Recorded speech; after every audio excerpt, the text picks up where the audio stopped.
Because I'm worth it. Yeah.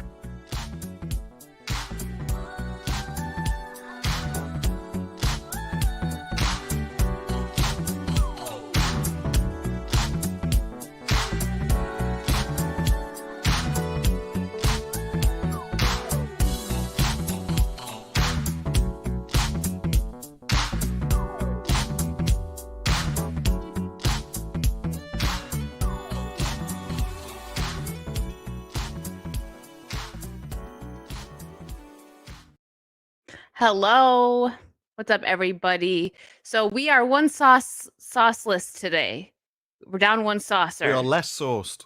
We are less sauce today. Our Asian third is not here.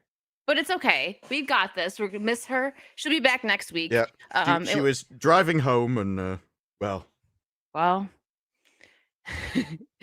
Asian's going to Asian. Fine. It's everyone else on the road you need to worry about. Yeah, I turn left now. Good luck, everybody. I turn left now. No, oh, no. Have you seen the Twitch clip? I might have to get it. There was a Twitch clip of one of the streamers, and just people in the back started screaming, like, Emily, what are you doing? Oh, no! yeah. And she's like, oh, no! You can pull it up, yeah. I do. That is funny. XQC's watching it, and he just goes, I turn left now. Good luck, everybody. It was like stereotypes exist for a reason. Oh man. Yeah, no Asian representation, Mike. It's okay. If we both go like this a couple of times, you'll just, you'll feel like X-rays here. Just I've never seen. I just let's both squint right now in honor of X-ray. It's true. Oh, he's not listening either. No. But I've just found extra Emily's other thing where she flips a camera around and then just drives through a red light. Yeah, we'll start off with that. Well, I'm gonna have to find them. I've got the wrong one first. The other one's funnier, but I don't know whether I could find XQC's reaction. I think we might have watched it on Saucy, but it was really funny. Yeah, Andrew was right. The chat is here to crush on Disparu tonight. Okay, I have found both of them. I have to share the tab to get the audio, so it requires separate shares. Okay. Oh, they're also in the different browser. That's also a problem. That happens to me because I can't use Brave anymore when I go on StreamYards. I have to do Chrome. Well, I have so many tabs in Brave that I have to use a different browser just so that when I share things, it doesn't take half an hour. Yeah, I don't know. For some reason, just randomly, Brave decided to go, oh, you know what? Your camera and audio aren't allowed to work over here anymore. And I was like, oh, okay. Oh. So I just use Chrome now. It's kind of weird, but it's fine. It works. All right, so this is the first one where, well, I mean, you'll see. I better see all the pink. He's just driving. Yes. He flips her camera around, just so in front of her. What's this? And she's like, watch this. Just drive straight through the intersection on a red light. Okay, keep going. She's like, yeah, it's fine. I know I didn't crash. Stopping. I should probably stop at this one, though, because I've just realised I'm on a camera on Twitch. And her entire chat is kicking off, going, what on earth happened? Oh, my. So, that got her banned, because, you can't break traffic rules and stuff. But then she's driving along with other people. I think the other people one is the one I saw. I never saw that one. She's like, oh my gosh, she's getting girls a bad name. Well, Asian girls especially. But it's this, and they're just singing, and then it's like,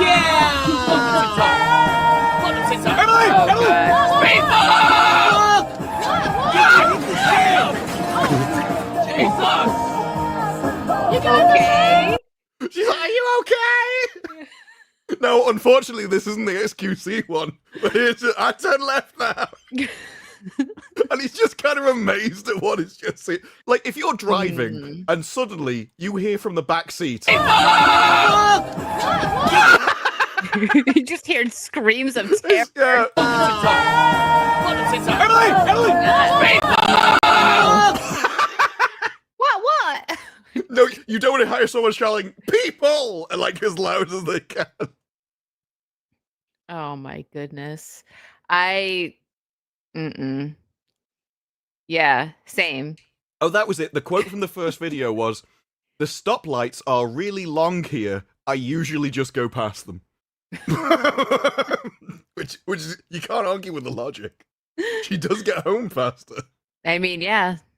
Speed bumps, I could never. Like, I'm so like when going slow over a speed bump, I'm like, oh, okay. I go so slow because like my car, I don't want my car to break. I don't want scratches. Like I don't. She had no idea it was there. She's Like like, she "Oh, wasn't what?" trying to enter outer space. And her tire just goes rolling down the street. No big deal. It's totally fine. I these things that people do though, like I don't understand the driving around on Twitch constantly. Like maybe once in a while, like if like an example when the first time me and X-Ray like really hung out in person, we pulled it up but I was handling the chat. We put a thing on there. We were driving to go eat food together and we were just like talking to chat, but I handled the chat, but like these I don't get it. I don't get Twitch though. So, but that's okay. I don't think I want to. Well, they some of them are like real life streamers. That's their whole Like that's all they thing. do. Yeah. Yeah.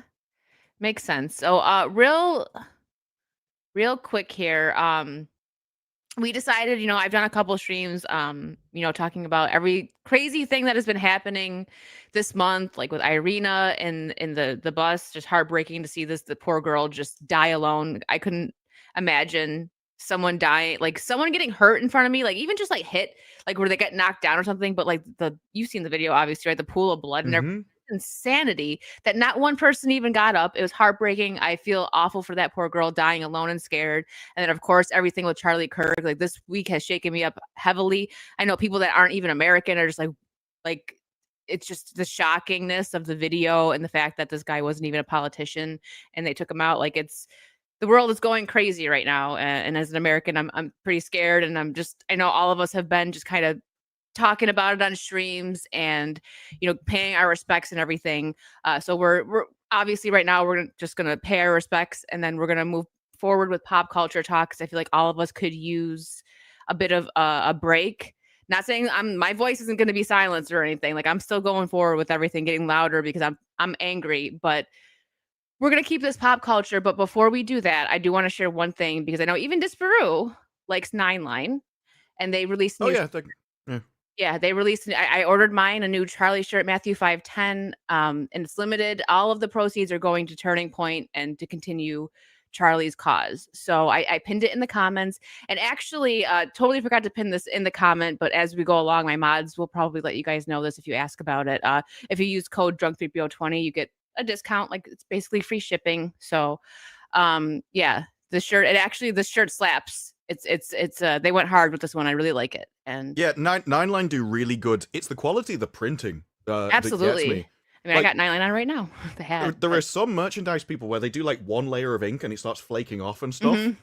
These don't do it at all. And in fact, some of the prints, especially, I think it was on one of the hoodies, the ink is like 3D massive. Like you can feel it, like how many layers and stuff. So yeah, I have like my first one I ever got. They do. The first one I ever bought was Jay's first Rebellion one. And that was like 5 years ago now. I've worn it so much, washed it so much.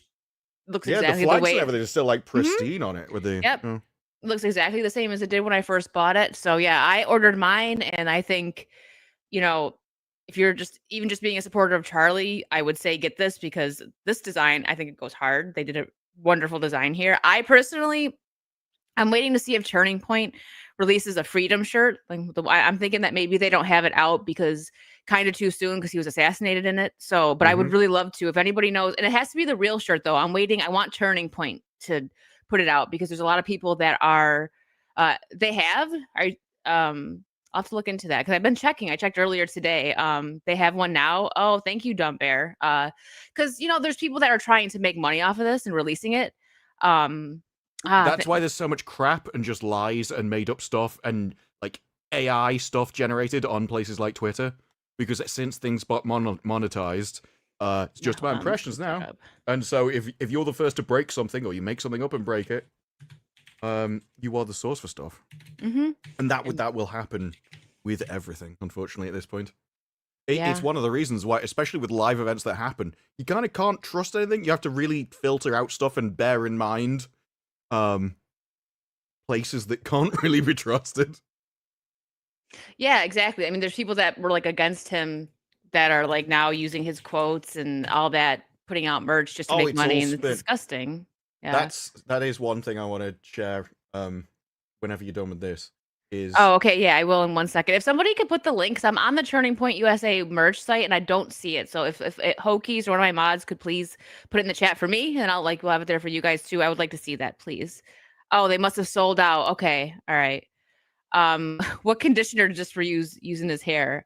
Probably Herbal Essence, because he's got the Did you have the Herbal Essence adverts where it was a woman in a shower basically climaxing? Oh yeah, when she was like, yes, yes, like screaming in pleasure. And I was a child. It's never done that for me. I'm gonna be honest. I was a child, like, what am I watching right now? So I'll bring this up again before we end to people as they're rolling in. But again, it's pinned in the comments if you're interested. I love 9 Line Apparel. They, like I said, even Disparu just for the quality right there. And it was always so good to see Disparu wearing it, because it's like him and Dan are probably the only non-Americans. Well, an X-Ray, yeah, who have worn 9 Line stuff, but I feel like Dan and Disparu really would wear it a lot at one point, and it was nice to see. But this is great quality. So they support veterans. If you guys don't know what the 9 Line Foundation does, anything that you buy goes to a good cause. But this one right here, that shirt specifically that I have pinned in the comments, 100% of the proceeds are going to Turning Point to continue Charlie's work. So if you're interested in that, and again, if you use code drunk3po20, you get free shipping. But there we go. Yeah, there's been a lot of weird things. People have been trying to spin it, do different stuff. I think one of the most Machiavellian ones I've seen is this, though. With shock at the images, experts reveal the long-term impact that such videos have. Impact such videos are more harmful than you think. This kind of content scares you for life. Now, I'm just going to switch to my tweet. Oh, it was in the same tab. I probably could have left it open. That's all right. It's better to be careful. You're gonna have something that you don't want to share up there, your whole government what was name. The last one in this tab? Yeah. Oh, sorry. But this was one of the excerpts. Political leaders might consider pushing social media companies to increase content moderation, a practice which declined in the wake of backlash over platforms censoring conservative stories and views during the pandemic. So they're blaming you. They're essentially going, you didn't want to be censored, so now you can see stuff, and that's harming you. Targeting graphic imagery rather than political text could be a start, but even this idea comes with a cost. It is essentially, there was something in the article about when you see stuff like this, it damages you mentally. It causes anxiety. There's a lot of feelings and emotion stuff. And then it causes you to seek out more of the stuff, which they will have seen in this. People were interested, so they were trying to find out more news. And they were arguing that people finding out information about what happened was worse for them, and therefore everything to do with this should have been censored. No. If this article had their way, no one would know anything about this because you're not allowed to see it because it harms you too much. It is essentially the problem with bad things happening in the world is you knowing that they exist rather than it happening. Oh yeah, I'm not shocked at all that they're trying to push this. Now I'll be 100%. When I saw the first thing I saw, someone texted me and said that he was shot, and I go on X because I'm like, that's where you get your news from. Mainstream media, no. My mom, it was like a week after the Irina stuff. She had no idea. She didn't hear a thing about that. That should have been all over the news, but it wasn't. And she's not really on. I think she does have an X account, but she doesn't really go on it or anything, right? So she doesn't have her pulse on the internet, which is good for her. That's the way to keep yourself sane, right? But still, she doesn't know things. So I keep her up to date. She had no idea. When I first saw this, so like I said, someone texted me, said Charlie Kirk was shot. And so I go on X to keep up because I didn't know. I thought, oh, maybe he just got nicked or something. I had no idea the gravity of the situation. And the first thing I seen was a close-up, and it traumatized me and shook me to my core. But that doesn't mean that I shouldn't have seen it. At the time, I'm thinking of his family. Wow, this came out so fast. But it was important for us to see. And another thing is right under it was a picture of him with his family, and that just messed me up all sorts it's so upsetting. And there's so more to it. Like, his daughter runs to him because that's her protector. She hears the shot go Mhm. off. She runs to him, and it's just absolutely heartbreaking that this happened. And people are they're being absolutely vile, celebrating the death of someone. And it's like he was the good one out of like everyone's like, oh, Republicans are just like so darn scary. They all want to shoot us and stuff. It's like, you know what? You killed the good one, the one that No, peacefully it argued. is We're all it bad. is I'm not being saying said. that. I'm just saying he was like one of the best out of the Republicans that are out there speaking. He wasn't a politician, so that's another reason people are so shaken. He was an everyday guy. Yes, he was a political commentator, but he was just like you and me. Except he gained more notoriety. He was really well spoken. I respect him because he was classy with it, right? He had these demons screaming in his face about dumb stuff, and he let them finish. And then he would make his point. And of course, they read and frothed at the mouth and ran off because that's all they could do when you prove them wrong. Right. So I respect that the way that he went about it. He didn't cuss at these people when some people wouldn't be able to handle that and they would start freaking out at them as well. And that's what I mean by it. Not that like Republicans are bad. I'm a conservative. Like, you know what I mean? That's my No, people, just to that point though, and this has been said multiple times, but everybody knows it's not the Conservatives causing the problem, because no city is boarded up. No one is expecting anything. The police aren't out on the street. There aren't entire walls of shops and everything, all getting security guards and everything. No one's breaking into anything. The Conservatives are the most armed people in America, Mhm. and no one is concerned about violence. At no point was there even a need to say that there was please don't do it. There is no need to tone down. It is simply the people causing the problem going, you're causing the problem. And it's like, even they know it's not true because none of them react as if it's true. They will happily walk up to crowds of people alone because they know that crowd of people isn't going to do anything. But he would not be able to do it in reverse. So every side knows who's causing the problem, which is why it's with this. You said that he was one of the moderate ones, and he absolutely is. He's probably the most moderate of the moderates. And this is one of the reasons they've turned to this kind of scale, because they have nothing on him. It's a bit like when they investigated Trump, and you would have thought with Trump's life, surely they've got to find something on him. And it turned out to be like the goodest boy of all time. With every investigation, they never found anything on him. And they know they can't find anything on this guy because they would have dragged it up if there was anything at all. So all they can do is go, I don't think you're allowed to know. I don't think you should know the information. And we're doing it to protect you. Oh, yeah. Because They don't want the us more- to get riled up. Yeah, the more you know about who's causing the problem, you can make an informed decision about it. And Yeah. they don't want you to know about the problem. Just think of how much we wouldn't know if there wasn't social media. Like an example from this, the TMZ stuff, that pissed Old me off. Twitter. Imagine pre-Elon Twitter. Oh, You would yeah, not we have would know seen half nothing. of what you saw. We would know nothing. And it was funny because I was on a stream. I don't know if it was, I think it was my stream. Somebody actually came in the chat and they were like, they weren't laughing or they weren't cheering because of Charlie's death. And it's like, are you sure about that? I'm going to pull it up real quick. Something. This makes me mad, and I'm not trying the to. woman's TikTok that timed. Yeah, did you see it? She's like, Yeah. actually, they did because Yeah, she and the timed, police did the chase, maths, like, and you can run them in parallel, and it's to the second. Like It it is is. actually to the second with the laughter, and it was a car chase in the thing. So they even It was like an referred to old what they were person. watching. It was like a freaking old person car chase. I've seen more exciting people just like speeding around Florida, Well, like Why would you be laughing at a car chase anyway? cheering Well, on it. Like I do think that with the TMZ Really that sure. denied it, they may not have known because they could easily have gone into that room and just seen a car chase on the news. They didn't Yeah. necessarily know there was an announcement on there, which is what they were responding to. yeah. And you can see in what's his face's like response, like he's probably like shoot, because you could hear them cheering, and he's like, Trump well, just I- tweeted, like he looks they said it- scared. They said in the apology they knew what it looked like, but they were Yeah, watching we a know car what it chase. was. So if he went in to investigate and they were watching a car chase, well, Yeah. Well, here it is, guys. For any of you who may not have seen it. Oh, I don't need TMZ's cameras. There's nothing I love more than a good investigation, and I'm coming to you guys with the receipts. Women are like the FBI on the Hey, internet. let well, me purchase actually, for a while. it's kind of funny because this happened with something I can't remember what it was. The Justin Balbadoni stuff, and women were Which coming one? out with when it was all going down, they were coming out with proof and like metadata from photographs and everything, and comparing various different sources at all times.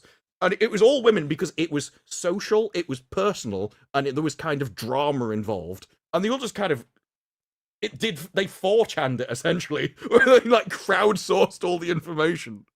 So yeah, it's just finding a topic that's interesting. Right down the banner below, you can see. And look at this. Who would share about what is exciting about? It's not like it's the freaking OJ police chase. Like started in Temple City. It's real. It's a really slow chase. It is. Like I said, it's like they're chasing an old person. President Trump has said Charlie Kirk has died. So that is the breaking news that we are likely about to have with ABC News. Exhibit B, the giant clocks around her office. Exhibit C, don't worry, you won't have to do the math because I've done it for you. Timestamp time. It is 1:07 and 15 seconds in the afternoon with the timestamp on their video of 3 hours, 42 minutes and 5 seconds. For 3 o'clock in Utah time, which is 2 o'clock Pacific. Exhibit D, we have the cheering starting at exactly 4 hours, 17 minutes and 15 second mark, which is a difference of 35 minutes and 10 seconds. So if you take the timestamp plus the clock saying it was 1:07 and 15 seconds, add 35 minutes and 15 seconds, what time would you have? 1:43. So they technically were watching a car chase video. What do you think they were cheering for? People in the back room away from our news desk here who were watching a car chase, and they were laughing, they were clapping, and you could hear it out here. And we want to make a couple of things clear. One is that I know these people, and they were not laughing, they were not reacting that way about Charlie Kirk's assassination. They were not. They would not work here if they did.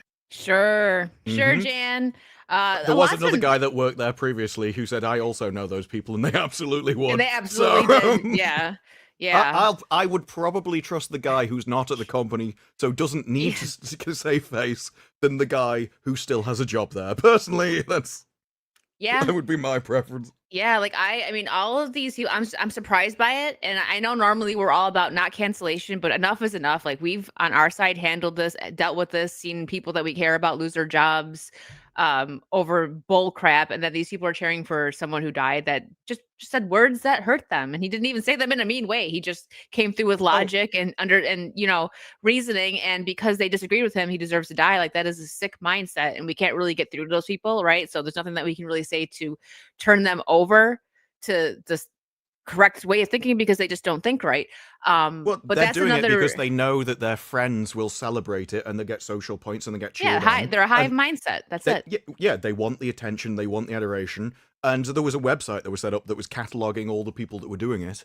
And there was a woman that was at the top of the list. She was the first result if you went on the website, who then said, "I don't know what to do. I'm scared. This is dangerous." And it's like, yeah, it's almost like shooting people for their beliefs is wrong. And you don't want to start encouraging it's almost it. Like murder because is it might turn your way and you don't want that. So I wouldn't start it. Yeah. Yeah. And it's so like these companies, like what's her name? Gretchen Felkner, his name, whatever its name. I don't know what the heck that thing is. But the one that did the DC, I think it was the new Red Hood comic that got fired for writing a disgusting tweet about Charlie Kirk. And I'm like, okay. The women at Office, I think it was Office Depot or Office Max, I can't remember right now, that were fired because people were doing vigils for Charlie and they went there to just print out just regular pictures of him to put up, and they wouldn't because they're like, oh, it's propaganda. And I saw that, yeah. I didn't watch the video because I knew it would just piss me off. One person got fired out of the group. And there was 3, right? Wasn't there 3? Mm-hmm. And that was a communal decision. That They're wasn't like, we gotta get rid of one of print them. it. Yeah, they would have been like, do you think we should print this? Yes. It's like, it wasn't just the person that was talking to them at the time that was to do with that. Yeah. Yeah. It's, I don't know, just to me, I find it wild, right? Because again, we can't put ourselves in mindsets of certain people. Like I can't put myself in a mindset of a murderer or a thief because I don't do that crap and I never would. So it's hard to try and stick yourself in that headset of people that are cheering and actually feeling joy over someone being dead. And the wild part about that is that he was so mild out of all of these commentators that are conservative and Christian, and he went about it just so classy, and that's why people are like, you killed the good one. So what do you think is going to happen when the people, like, we're all waking up and we're all really pissed off? So it's just, I look at these people and it's like they're so weak-minded and fragile that words make you so upset that you wish death on somebody. Like, remember playground days where it's like sticks and stones may break my bones, but words will never, you know what I mean? Like, as kids, we learned that. And then this side is like, no, your words, they hurt. Like, oh, it's wild. We're living in wild, scary times right now. So that's why I say it's important. Like, we're going to move on to pop culture now because we want to give you guys a bit of an escape and take a bit of a break of it. But I'm not going to be quiet. I'm going to start getting louder. You guys already know that I'm pretty clear about being conservative. I thought you were gonna go. You guys already know I've got a big mouth. Well, that's also true. Sorry, I'm Italian and from New York. I was waiting for this to go. I'm walking here. Yeah. Yeah, but yes, we're gonna do some pop culture today. But again, I have in the pinned comment, a lot of you here probably know 9line because a lot of us wear it and we support it. The proceeds in my pinned comment go directly to Turning Point, continuing Charlie's work. So if you're interested, and also look around and pick up some other stuff. They have some cool Halloween merch. I have a ridiculous amount of 9line stuff. I don't even just buy J stuff. Like, this is the Vindicta hat for the history of pirates. But yeah, they have a lot of cool stuff on there. And they support veterans. So I love them. Okay, that's enough yapping. Let me read some super chats. Schick for $1.99 says Megatron. You know what? Hold on. He's over here. I gotta grab him. What is over? I don't know what's happening anymore. I just picked up one of our guy friends. Oh. Look who's here. Megatron. There you go. There you go. And because you guys said you were going to riot if I didn't bring the emote back, in case you didn't realize it is back. People were very upset that I got rid of that emote. Mate, thank you. You changed your name back? Wait, are the ats gone? Hold up. Are the ats gone? Thank goodness. I hate it. It was so ugly. The ats in the it was chat, horrible to read. It was awful. I was like, I only know who you are because your profile picture. I'm like, nobody can change their profile picture because they won't know who you are. It's really awkward because people arrange their names with capitals to make it easier to read, and then you're putting something in front of the name that you have to get used to skipping to get to the name. It's awful, Darren. Yes. Kings Ray, thank you, Kings. Shout out Kings. Mate, thank you for being a member for 15 months. Hey, Wicked, congrats on making it to 10K. Thank you so much. Congrats. You guys are awesome. Thank you. I'll do some kind of like gaming celebration stream because I know you guys were asking for that, but I literally hit 10K the day on September 11th, which is a very dark day for Americans. And the day before that, Charlie was assassinated. And I was like, I appreciate and love you all so much, but I can't celebrate today. Yeah. So I'm going to push it. I'll push it back a little bit. Well, I'll just do some fun gaming stream or something, but you guys are amazing. Thank you so much. And Mate, thank you for the 5 gifted memberships. Achilles Jones, thank you for the 5. It's Saucy Saturday time. Let's go. Shout out to X-Ray Disprove and congrats to Wicked for having 10K subs. Oh, it wasn't on X. I got 5K on X, but it's 10K on here. Hello from Germany. Thank you, Achilles. Willkommen. What? Willkommen. Oh. It's German for welcome. Oh, I'm like, what did you just say to me? No, no. Oh my God. Okay, before anyone go, just so we all are aware. What happened? I didn't even get to read it yet. No one will believe me if I don't do this instantaneously, right? I have the same thing up, that a tab that I was going to at some point, like, read out. I was waiting for an in, but for the same job. Des, thank you so much for giving Disparu this wonderful opportunity.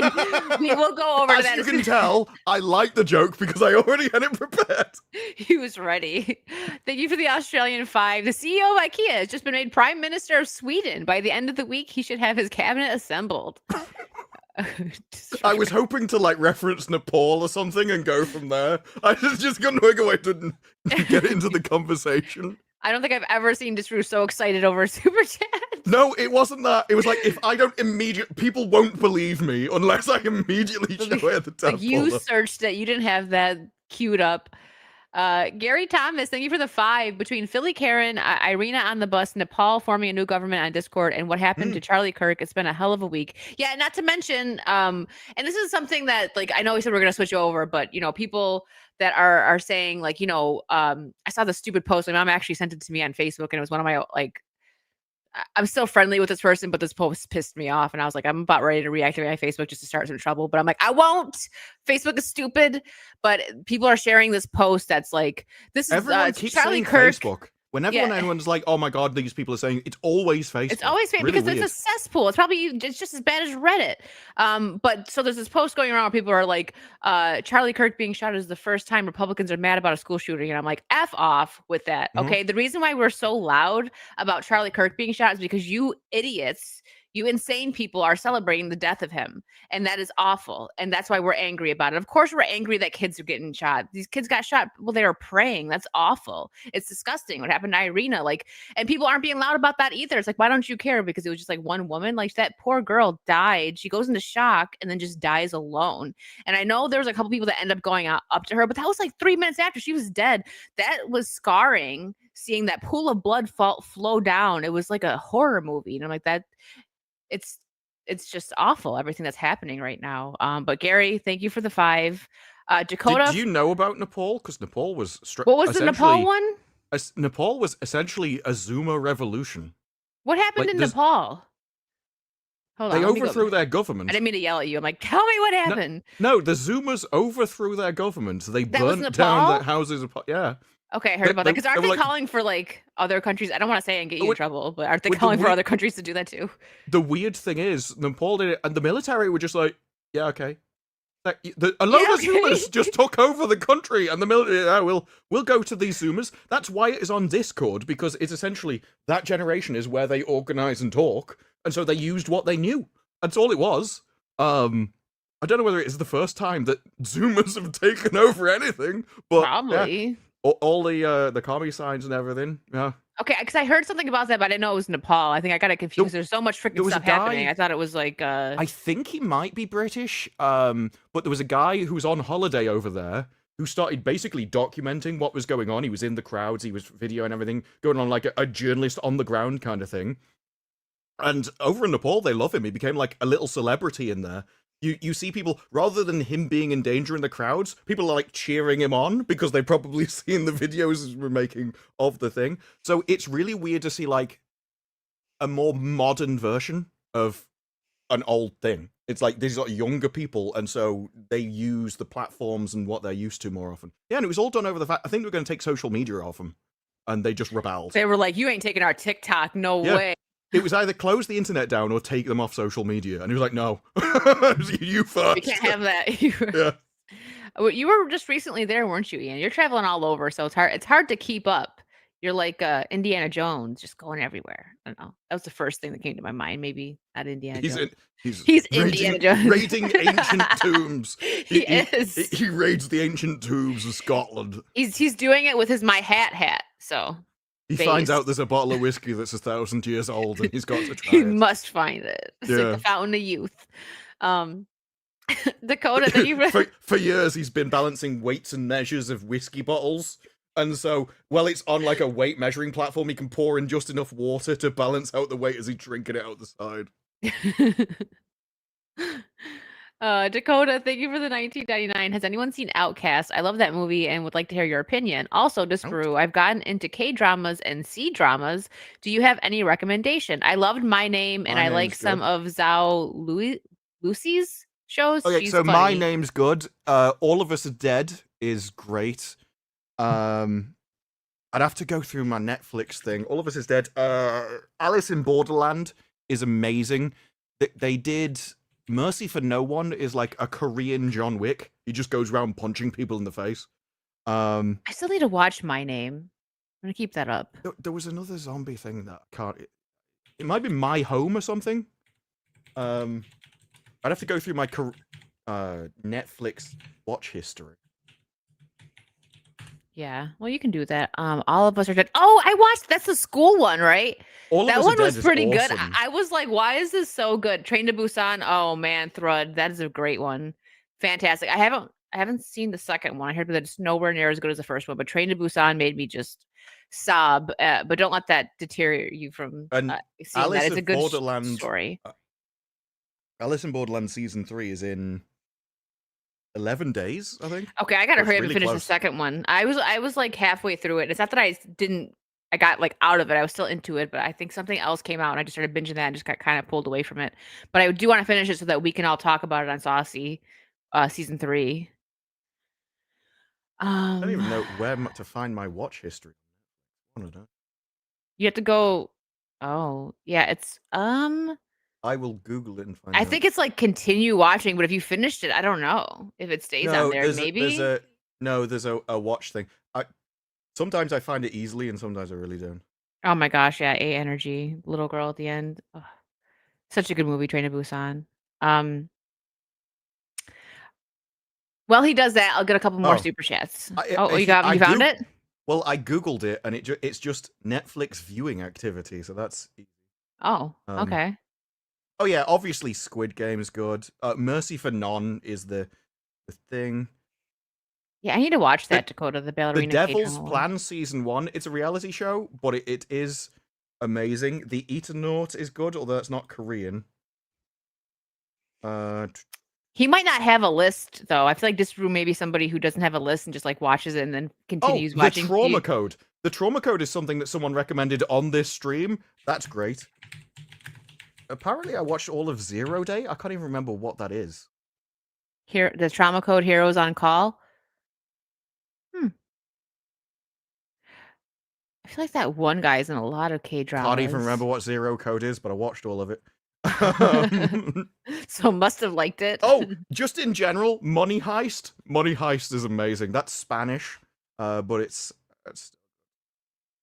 How far am I going back on this? I think someone recommended Pantheon. I didn't finish that. I did. Parasite is good. This is me watching Dark. Parasite was good. Yeah, Pantheon's good. It's not really a K-drama, but oh, The 8 Show. The 8 Show is really good until the ending. The ending is awful, but I still think the rest of the show is worth it. House of Ninjas, that was cool. There's like a load of people who train as something Nishobi, something like that. Who have like superpowers. Basically, that should probably keep you going. I have more, but I'm scrolling back a long way, and there's a lot of shows. This room should just put a list of recommendations on X for people. Yeah. If you like K-dramas, boom. Apparently, at some point, I was binging Deep Space Nine. I can't even remember binging it all, but I did. Yeah, that happens. Like, especially like when you have like a night that you like can't sleep or something, and you binge, and then you finish it, and like a week later, you're like, oh yeah, I watched binged that. all of Travelers in 3 days. Wow. Oh yeah, Black Knight. Black Knight is awesome. It's like an apocalyptic thing. There's not much water around, and so corporations own you. And this guy's sort of running packages or something between them in a truck. But yeah, that should be plenty. He's got you. I've got more. Of course, he's got a bunch. Vincenzo, that's another one. Market Reality, thank you for being over 26 months, over 2 years. Irina Zaruska, I probably say that wrong, and I feel bad, but supposedly happened on August 22nd, 2025, and we didn't find out about it until September 9th, 2025. Seriously? See? I wouldn't be surprised. I'm not surprised at all, but if Elon didn't buy Twitter, we wouldn't know at all. Mark Rayleigh for 5. Charlie never name-called, yelled, belittled, or anything like that. He debated anyone willing to debate him using this Socratic method. Yeah. Mm-hmm.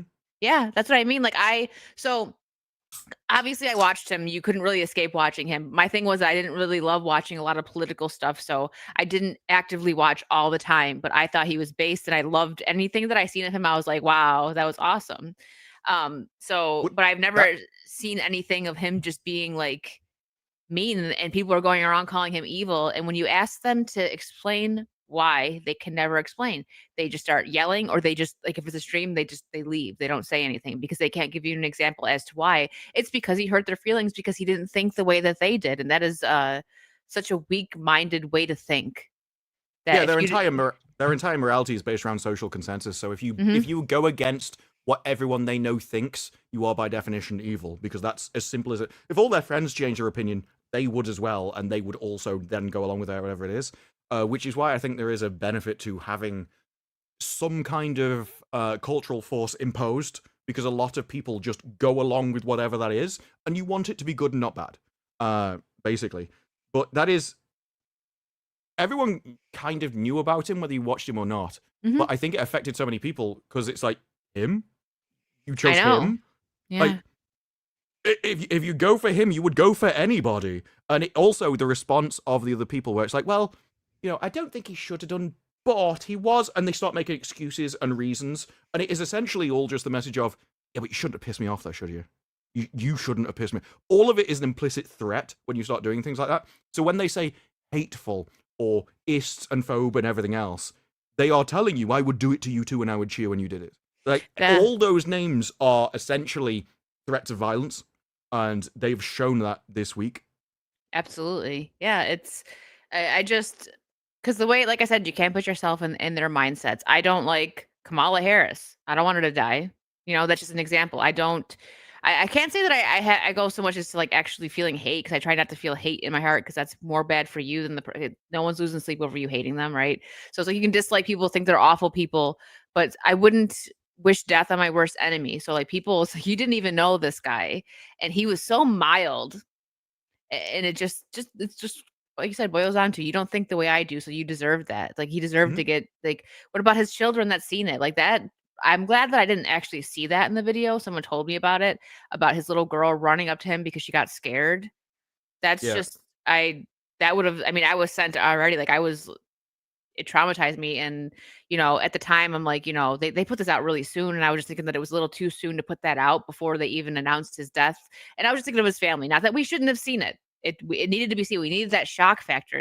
It was absolutely awful and gut wrenching, but that's them just trying to silence, the freedom of speech. That's what they're attacking with all of this. Like, they didn't like his words, so they killed him.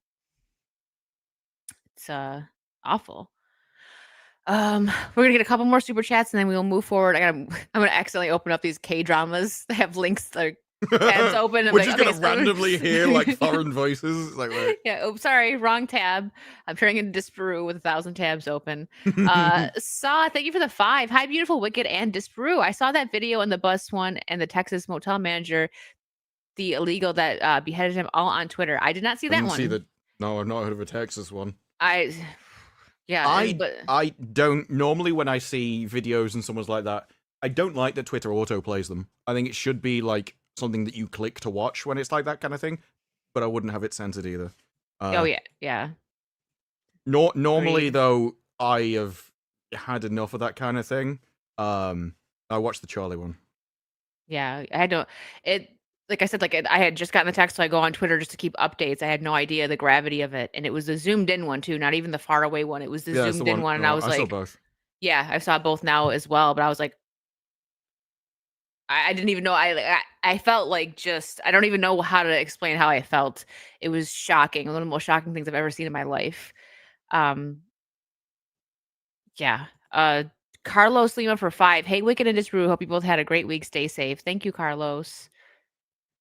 John Orchard for 10. They say they say it's the hate speech, but what they really mean, it's the speech they hate. Exactly.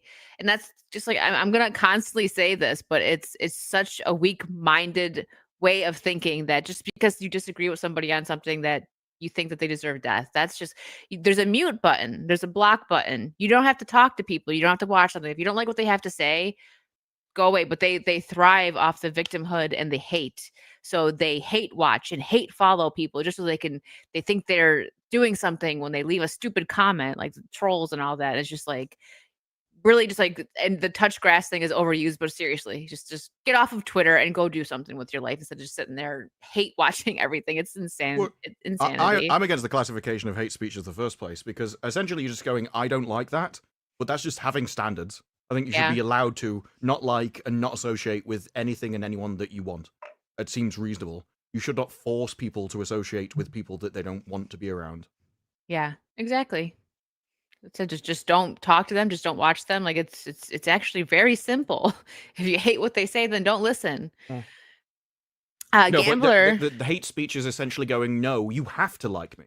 It's like, no, actually, no, I don't. I know. You're right. Gambler, thank you for the 10. People who cheer for this kind of behavior better hope they never say something the wrong person doesn't agree with. Yeah.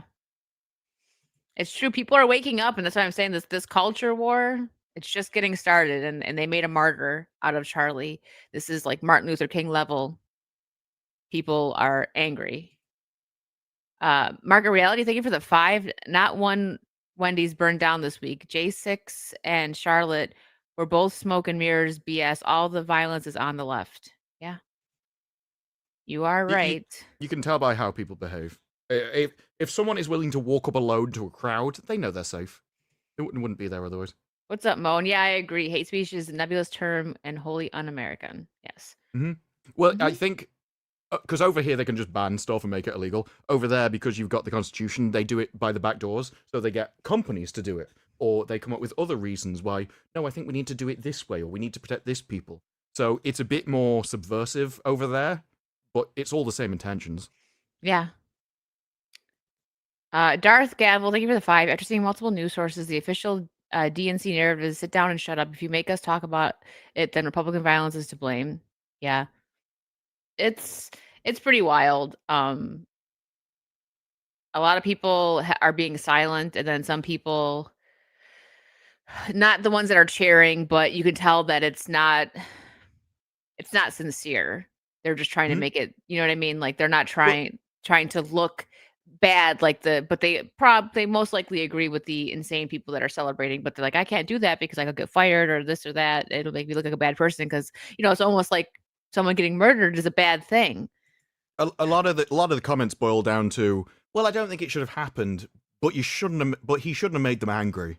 Yeah, and he shouldn't have been for, that's what having Stephen gun King laws and stuff like. Yeah, that's what Stephen King, when he was like, well, this. It's like, well, what is the point of saying that? If I'm like, if your house burnt down, and I went, wow, you did keep a lot of fuel in your house, I'm giving a reason of why it happened, right? And so when Stephen King apologized for getting it wrong, which he did, and then kept saying he apologized, he didn't apologize for the intention of why he said the thing in the first place, which is the problem, not you getting something factually wrong. Yeah. Jason Webster, thank you for the Australian 5. Shared pop culture likes and interest brings us together. Now it is time for Saucy Saturdays. Mead, poor choices, and others to really champion this. Yes. Thank you, Jason. Lance for 5. People are saying the passing of Charlie Kirk is like this generation's MLK. Yep, that's what I just said. It really is. It's going to have the same waves. It's people are waking up, people are angry, and rightfully so. But that's out of line. Charlie Kirk never cheated on his wife. I didn't see the end of that joke, but I get what you're saying. Repeatedly. Thank you for the joke, Lance. But I do think like it's Tiger the same. Woods. But I do think in the sense that, obviously they weren't the same kind of person, right? Charlie was a political commentator, but just he was beloved and he was fighting the good fight in a different way. I mean, there was this video, I had shared it before when I was like on a Thursday, I think, of this 13-year-old girl talking to him, and she just was so like based, and he's like, how old are you? And she's like 13, and you could tell that filled his heart with like hope that someone that young was level-headed, and that's what he was doing. That's why he was such a threat to, we'll just say them, to the left, because he went to colleges and talked to young people and taught them, like, or tried to teach them basically critical thinking. That's it. Just like, question stuff. And he would talk to them and they would say like all this crazy stuff. And I haven't seen all of his stuff. I'm sure there's videos out there of him actually getting the gears turning in some people's heads. Cause I've seen other, commentators that aren't like very popular, or maybe they are, and I just don't know who they are, but I've seen them go around like, oh, are you for this person or this person? Like politically or something. I'm not going to say things because some of it is like, are you for this or this, like during a war? And I don't want to start that whole thing. But do you mean the Civil War meme from the film? What kind of American are you? Is that what you're referring to? Stuff like that. Like I've seen a couple different ones. Like, are you for this part of the war or this part? Like, like what's going on now? Like that I stay out of. And they'll be like, oh, I'm for this country. And I'm like, well, do you know that they stone gay people in the streets? And like, I didn't know that. Like they come about it not being mean. Like they just ask them the question, and then when they answer, they're like, they give them a couple facts, and you can kind of see the gears almost turning in their head, because it's like not everybody that some people are like on the line, and they think like if they're not like us where we deep dive into stuff and they just pay attention to what is told to them, they think the left is a party of love, and they're like, I don't want to discriminate against anyone. They think they're doing the right thing. But then if somebody comes and plants a little seed, that's when people get red pilled, because if you kindly talk to somebody and give them just one little piece of information and plant that seed, and then they dive in on the internet and they start seeing all this stuff and they get their world just like turn around, like, wait a minute, have I been on the wrong side this whole time? Or like being in the middle, was that not the right way to be? Like this is where the good fight is. Most people believe what they were told as kids. Exactly. They never think about it again. It's why Mhm. everyone can know that equality is nonsense, but then if you immediately say it, there's like something in them that responds back to it because they've based their entire life on this thing they were told as a kid. There was a very weird, because it's so strange about my life. I can almost, as in stages, see where society changed and the teachings of society changed. Like you went about with sticks and stones. I can remember when that changed, and now it's like, oh no, everyone deserves a medal and all that kind of stuff. Mhm. And one of those things was there was a whole phase in parenting where suddenly they were like, no, you shouldn't teach a child anything. You shouldn't teach them a moral worldview. You have to let them become their own person, and they should experiment and find out for themselves. It's like, no, if you're not imposing your No. worldview on the kids, somebody else is, and you don't know what they're going to teach them. And that's the And problem. I do think it's every parent's duty to essentially immunize their child against bad ideas, and part of that is teaching them how to critically think and analyze it, but also is just giving them a moral framework, and you take them through the stages of moral development so they're not stuck at, I just believe what everyone else does. Yeah. They should be the person that's like, no, that's weird, that doesn't make any sense, even if everybody else disagrees. Yeah, like teaching kids, especially this day, like in this day and age, it's so important to teach your children to think for themselves because you're gonna get friends like an example is I have a friend with a teenager who leaned a bit more left at one point, and she's actually talked to me personally about this too, but I've heard from her parents as well. Young teenager, and like around schools now, you can see like most kids probably are kind of leaning left because they think that's the way to be. But Well, it's she because had a everyone else lunch. does. So in the Exactly. university, all the teachers there imposing like the message, and then all the kids believe it as well. And so you're sitting there in a room surrounded where everyone's telling you that if you don't believe this, you're evil. And a you lot of don't wanna people just be go along with it. Yeah, you And don't wanna be like the they- odd person out. You wanna, peer pressure. Well, yeah, but it's not just peer pressure, because peer pressure would be, I was forced to do this. Mhm. There is something in humanity for a lot of people where if a load of people believe the same thing, you don't just go along with it and not believe it. You convince yourself that what they're saying is true, and you become one of them. Yeah. So you do genuinely believe what other people believe in that. Yeah. But the teenager had a talk with her parents, like a very civil, nice conversation, and realized that conservative makes absolutely more sense, and that the other side just does not make sense. And now a young conservative has been born just through thinking, critical thinking, and asking questions. I feel like she was already getting ready to tote the line if she was willing to ask questions because something happened probably to make her like, this is kind of weird. So let me talk to my parents about it. You know what I mean? So, and that's what we need. We need young people to not be afraid to do that and like talk to your parents. But a lot of it is parents are the ones that are very liberal and they're pushing it on their kids. So another thing that we can hope for now, this could go both ways. I've seen it in my life, like, kids being like the parents being too overbearing with it and shoving certain ideals down the kid's throat. Like that's it. And not letting them think for themselves even a little bit. Now, it's okay to do that to a certain point, but sometimes it could backfire. And that's kind of my hope with these super liberal parents, that it's going to backfire, that like Gen Alpha is going to be like, I'm tired of all this crybaby nonsense. And they're going to go like full conservative because we're seeing it a little bit. Because Alpha is still very young, but like the older Alpha, I think they're just like, the people are just a bunch of freaking crybabies. What the heck? And I hope that sticks. Yeah, to the bit before though, it never used to be normal for teenagers to be rebel. That is an extremely new idea. Like going back to the 60s, that's how close it is. For the rest of human history, children were like their parents, and it's because they were raised around their parents, around family. They were socialized around adults. I think one of the most destructive things that people have done is socialize their kids around kids, because now they're learning from children, and that's stupid.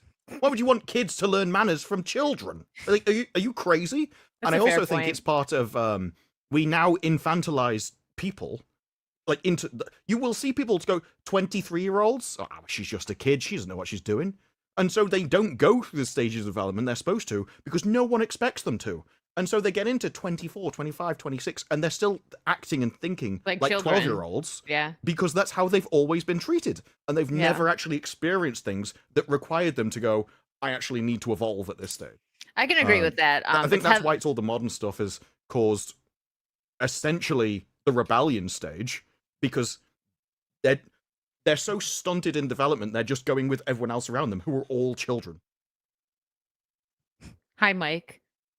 He's giving up the maids and going for nurses or flight attendants. Okay. Thoughts? Discuss, chat. Oh, apparently, Mike, I'm there's really also sorry. monks and nuns. I'm sorry. I don't know if you saw the clip, but so since I've taken the noise cancellation off my mic when I play scary games, if I scream, you can hear it. And I screamed it, and people in my chat were like, "Here, I'll show you real quick since Mike's here. I'm going to fast forward to it. Thank you for clipping it, Mongoose." That is true because we did show Mike's screams quite a few times. So you know what? But the thing is, the chat was like, "You sound like Mike," and hold on. I don't know if Mike saw this. I'll fast forward to the screen. That either means you sound really masculine or he sounds a lot like Wicked. Okay, that's what you'll hear it. Just to get a little giggle, and because you guys hardly ever hear me scream. Because the thing is, I don't scream very easily. It's the jump scares. Me and Disparu have had this conversation about like Five Nights at Freddy's. It's just the human reaction for a jump scare to get you. There's a reason I don't play horror games. I am not like, oh, I walk through with absolutely no problem whatsoever. I would be like Mike. I make no secret that I would be exactly like Mike if I played the horror game. Yeah. So this was Chronos New Dawn, which I've had a lot of fun with. I'm going to finish it. I'll play it probably during the week. I'll get some more gameplay, and I've only played it once, but no, please. And also, just for clarification, this was the first time I had seen anything. I didn't know what the monsters looked like in this game or anything, so I was kind of scared. I heard a noise. Run! The monster hadn't even appeared. The weird thing is, No, the arm you came looked through. the other way. You got scared and then turned your back on the monster. And it's like, no, it's still there. You have to face Well, he it. punched his arm through, and the chat was like, "Here, I'll let Mike hear." These things are hard to kill. Light it up! Ow! Ow! How am I out of ammo? Oh my gosh, I'm dead already! I don't have ammo. Watch his punch, though. No way! I won with a punch. Forget coffee. No, I don't need the coffee anymore. What's my melee? Yeah. Scared the crap out of me. This is chat was talking about Mike. Normally you don't hear me scream now because normally I don't get scared.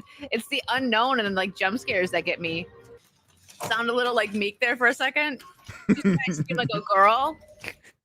Sorry. But no, like even in that, my reaction, even if I was like screamed or whatever, would be to back up away from the door because I don't know what's about to happen. Yours was, I'm gonna turn my back on him so he can slaughter me without me knowing. I'm hanging out by a thread, Mo, okay? It's like the comment of when you're a kid, you hear a creak on the stairs, and you think, this is an axe murderer. This is my last night alive. And you see like everything a horrific vacuum is at the going to top. happen. It's like, do you get a weapon? Do you get out of bed and run? Do you hide? No. You pull the covers up. And it's like the one thing that would not Surely protect won't you. see me. Yeah. No, but the thing is, I got scared, and that's what's funny when you use mouse and keyboard. Like if you get scared, Oh yeah, and if you jump, it goes everywhere. Yeah, because Yeah. the arm, like I don't know if you could really see it, but the arm punched through the door, and I was like, ah, and then it just moved me that way. No, I used to have that thing in shooters. There was even a thing when that was when I first started playing shooters on PC. Yeah. There would Sorry, be go ahead. times I'd walk round a corner and I would jump because I wasn't expecting this guy to be like there in my face. And you have to train yourself to use that like jump to click instead. So you have to overcome it. Wasn't ready. Yeah. Wow, we're an hour in. I mean, obviously the Charlie situation and everything was a topic, but we haven't really gotten anything. Well, I've got something else. Go ahead, pull something up. We're just kind of having fun today. We have topics, but I think we all just need some fun. I mean, we always have fun on Saucy. What is this? Well, this is why never pay attention to advice. Hey, buddy, eyes up here. No. No. It saved his life. It's like, not look at it. The Boombas save lives. yes, they do. This is what. Do you remember there was an article and it was like 10 seconds of staring at boobs extend your life by 1 second, and people were just responding, "I'm immortal." And it was like that's what they meant. Speaking of just ridiculousness, let's get this one out of the way. I thought this was hilarious. This was the reason I watched this stupid movie, but It was amazing. But to Like, your someone was- point, the family someone- dynamic in this movie was better than in Fantastic Four. It was. Like this actually, because it's one of the critiques that I have is that stories in modern movies they're really flat and basic, and they don't actually contain any of the. There's a lot of talk about feelings, but there's none of the actual genuine human interaction that you expect between humans. Yeah. And this at least felt like a family. Like he was responding like a dad would, and they even had a thing where all the family came together to defeat something. that wasn't in Fantastic Four. Those people could have been 4 random strangers. And the entire movie was pitched as the family movie. And it's the one thing it did awfully. So I will stand by the fact that War of the Worlds has a much better family dynamic. And No, it does. someone asked me what my favourite films of this year was. I said I may be forgetting something, but I did say Formula 1 is my favourite, with I see G20 and War of the Worlds as my close second. This is like there was a lot of memes. I'll give it that. It's not that the movie was horrible. I had it's a just lot that, of fun. There was fun to be had, not for the reasons that they wanted it, though. But so Ice Cube says the War of the Worlds was shot in 15 days. We could tell during the COVID pandemic. The director wasn't there. We could tell that too. This was the only way we could shoot the movie. So he had nobody directing him, which makes sense because Ice Cube's usually all right. Like he's not a terrible actor, but he's clearly one that needs some direction because he was just typing away and staring at the webcam. Oh, did you share something? Yeah, I'm just doing it again. Oh, okay. Yeah, so that was on. Well, I'm assuming it because it said Kai Kanat, so I'm assuming it was on his stream. He's got on, but there was more conversation, and he said because they were like, "Why did it take so long to come out?" Because it was years delayed. He says, "Well, we had to acquire the rest of the footage, so that contributed. All the footage is from real surveillance cameras all around the world, so they had to build all that and collect and edit the footage." Like, this is a movie about alien invasions. So they had to We wait were a like, no, long it's time for real us to get surveillance invaded. footage. It's like, yeah, we really had to wait for an alien invasion before we could make the movie because we wanted it to be realistic. Like, now I think you probably, because he's acting as if this real surveillance footage is some complex thing that they did, but people found where the stuff was from. I think it might be Jay Longbone's video that I saw it on. There's a scene where there's like fire all over the place and the robots are walking along in the background in the smoke. I bet that's just a forest fire. And it was. It was a forest fire in America that they took news footage from and then just CGI'd aliens into it. And it's like, no, it took us so long to get all these surveillance cameras. You just took stock footage. This isn't complicated. That's so funny. But that was funny earlier when you were like, had to wait for an alien invasion. Yeah. That's what the real editing process was. That's what took the time. It took 5 years before an alien invaded and they could actually find out what they look like to make it realistic. Yeah. But briefly held a 0% score, now sits at 4. That is one review. That is one guy that came and ruined perfection. This is why we can't have good things, nice things. It is an Amazon ad, and they're like, we didn't even watch it. We didn't even show Amazon first. Did So you hear what? Did you hear what Amazon said about that? Amazon said it wasn't that. We had no need to put product placement. It was never suggested that we put product placement. That's weird. Because you mentioned Amazon gift cards a lot in that movie. They show the Amazon site at least twice. Prime Air, Ordering, they go right. through an entire checkout process. And like, this is not something you would do just randomly. It's true. It's true. Okay. Let's watch the Tron Ares trailer. I think I'll be okay unless there's like music. The only time I ever get anything It's from Disney. a Disney. There well, is the only 9 time Inch is Nails, but I'm not sure if it's in this one. But they are. okay. I'll just have to. They usually allow me to erase the song because I got hit for Thunderbolts, but it was like 3 seconds. I'm like, I thought that was 10 seconds.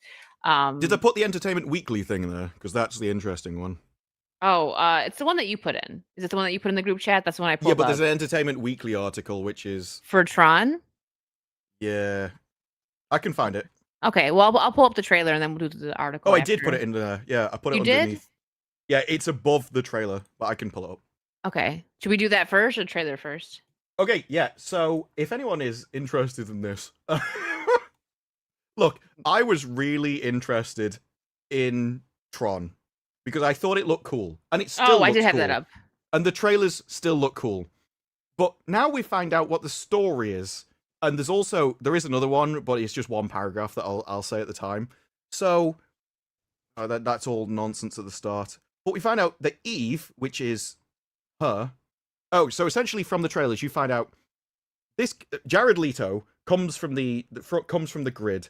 She is the CEO of Encom now.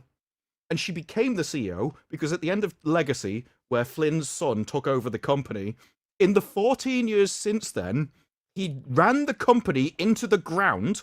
It was going to close as a company until Eve came in, and turned the company into a thriving company thanks to developing Fortnite. What? She saved Flynn's son. So all the stuff about Tron Legacy, where it is literally about Flynn's son taking on the legacy of his father, has now been destroyed in the universe so a girl boss can come over and take over his company because she developed Fortnite. So you can see what the kind of thing you get in here. So Jared Leto comes into the world to attack her because both companies are racing to find a piece of code that makes complicated computer programs live in the real world. So at this point, they can bring stuff from that world into the real world, but it dies after a certain amount of time, and they're trying to make object permanence. So enter Ares, Jared Leto. Julian hopes to use Ares as a means of turning AI into machines of war, while Eve hopes the technology can solve world hunger and the energy crisis.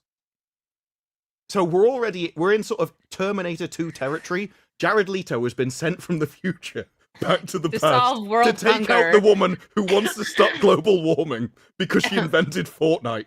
It's where we're going. Ares forms an opinion on the matter and chooses to go on the run with Eve. So they send another Terminator to take Jodie Turner-Smith, yes, that one, from the Acolyte after them. So we have Girl Boss being protected by a Terminator from another Girl Boss Terminator because they might destroy the Earth by leaving the electric on a bit too long. Wow. And I'm like, I'm not sure this is a story I can get behind, no matter how cool the rest of the movie looks. Yeah, John. That's why X-Ray's not here. She's busy with her Tron stuff. So I'm not sure that I would really want Terminators coming back from a parallel dimension to kill me because I invented Fortnite. But that is the film we're getting. Well, some people really hate Fortnite. So.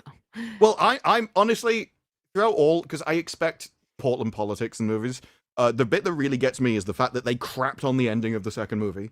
The entire point is about it's his legacy, and rather than just recasting the guy and continuing the story, you destroyed him so that a girl boss can be better than him. Off camera. I'm like, no. Zach, what? All right, well, I guess time for the trailer, guys.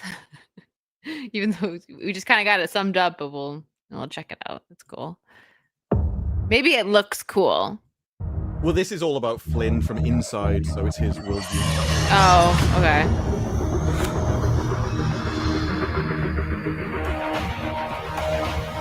Yeah, so it kind of goes through the previous movies. This was Flynn from the first movie. Okay. Hey,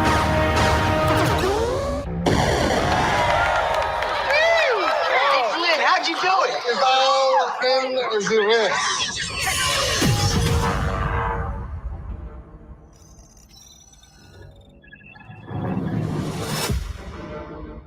The grid. A digital frontier. A world I thought I'd never see. I went back and rewatched these movies. Yeah, I was just gonna say I should probably do that. I haven't seen I think I've only seen part of one, like on TV.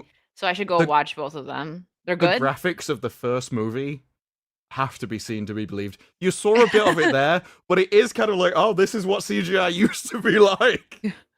Oh man, yeah, I'll go back and watch. One day, I got in.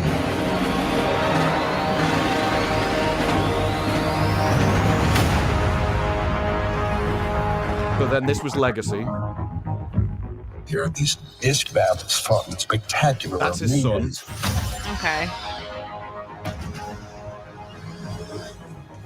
Cycles have raced on ribbons of light. And the world was more beautiful than I ever dreamed.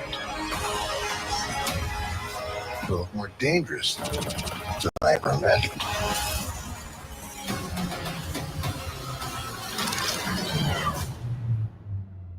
And one day, those worlds will come to ours. They already did.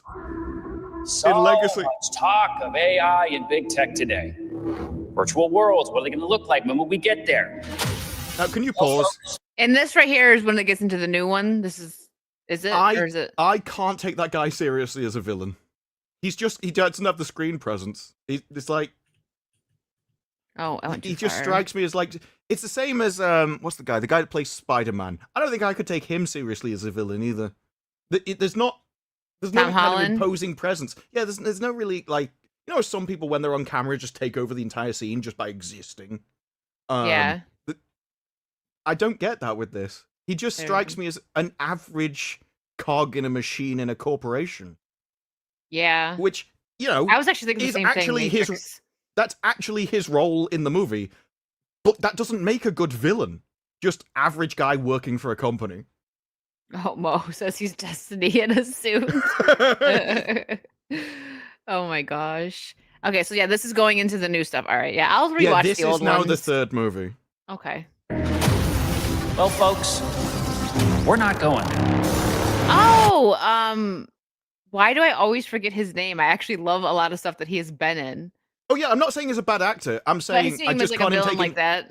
Yeah, Like if that he's kind of supposed to be, villain. if he's supposed to be the antagonist, I think you need more than just corporate suit. Even in the earlier movies, I think it was the first one. There was a guy in there who was at the corporate. He was the CEO, but because they put him in like this, like penthouse thing, everyone had to come up to an elevator. He had a whole archway down. He had that presence because the environment gave it to him. Thank you. Yes. This Alan guy not so Peters. much.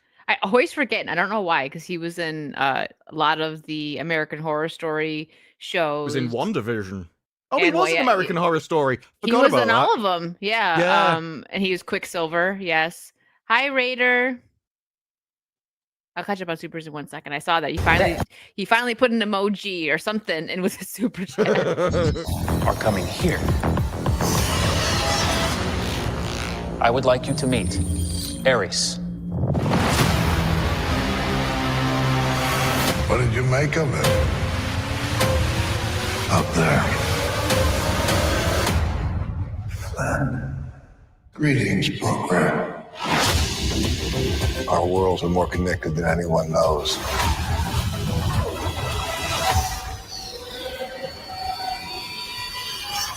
I think visually it looks awesome. Yeah, visually, that's why I feel like seeing this in IMAX may be worth it just for that. Yeah. I mean, because we're gonna go see it to review it anyways. So, But it's like, remember, so Leto's story is that he wants to become a real boy, essentially. He's a program that Pinocchio. wants to actually turn human, and they're pitching the movie as it's his discovery of what humanity is. But you are talking about a guy who is going to change all of his loyalties because he wants to stop the weather, and he's come from a fake world. He doesn't even understand our world. I don't know how you're even going to do this in an hour and a half and make it not cringe. yeah. Think you're in control of this. You're not. Your boss is obviously correct. Is coming to destroy yours.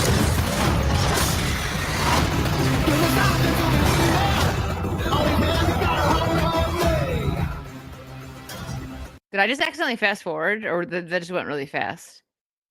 I mean, I looked away from the screen, so I didn't see the timer. You're running out of time, but I can help you.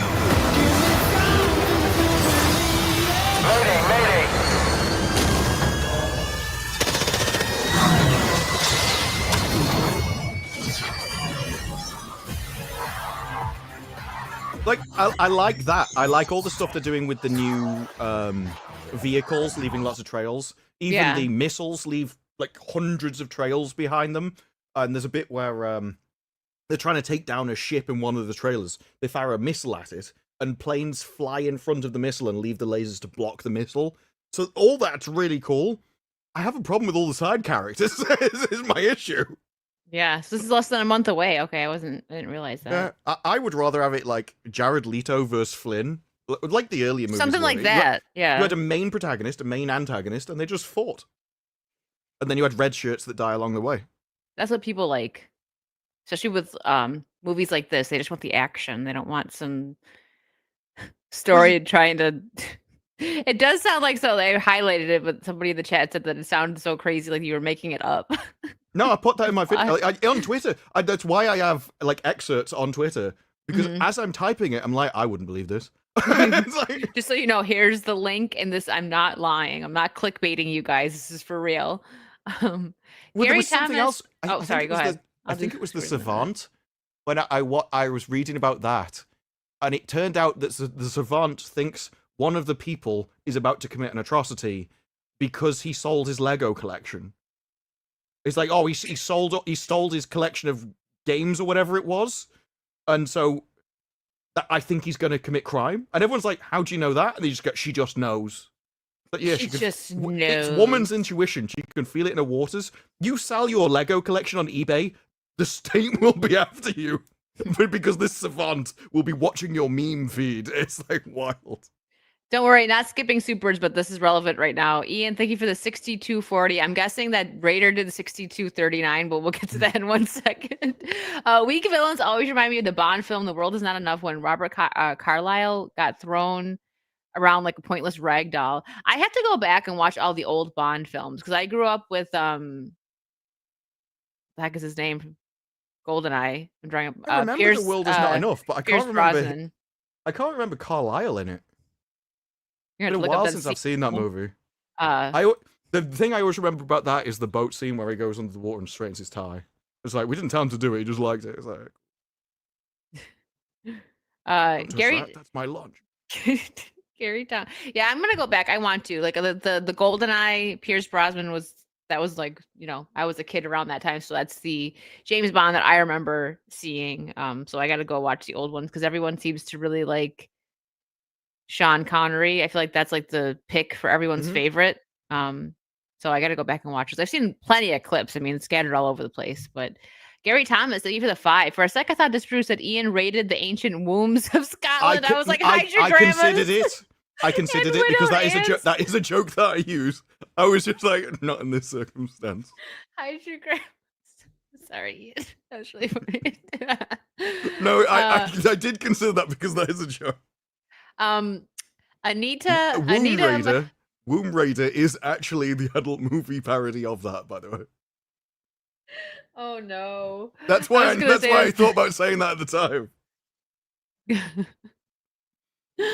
Anita Amanda Huggin for $1.99. I'm only here for Wicked. Mesmerized by your, is that beauty or booty? Well, thank you. I think it's supposed to be beauty. Dealer's choice, probably. It could be both. Well, thank Although, you. if it is your booty, I think your camera's slipped a bit. Yeah, sorry. It's a little hidden. Thanatos Felicitas. At least it's not Thanatos. I almost said that. Thank you for being a member for 3 months. I despise these people. Hate gives them too much power. You're absolutely right. Lance for $1.99. MLK was a commie. Nothing good about him. So I don't. So yeah, I'm not comparing Charlie to MLK. I just mean the situation, like the gravity of it, and how people were so shocked and angry. That's what I mean by it.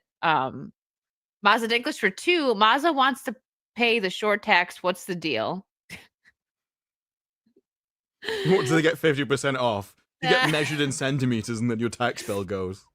All those men which have been going through like height surgery and now start having it undone. They want to pay lower taxes.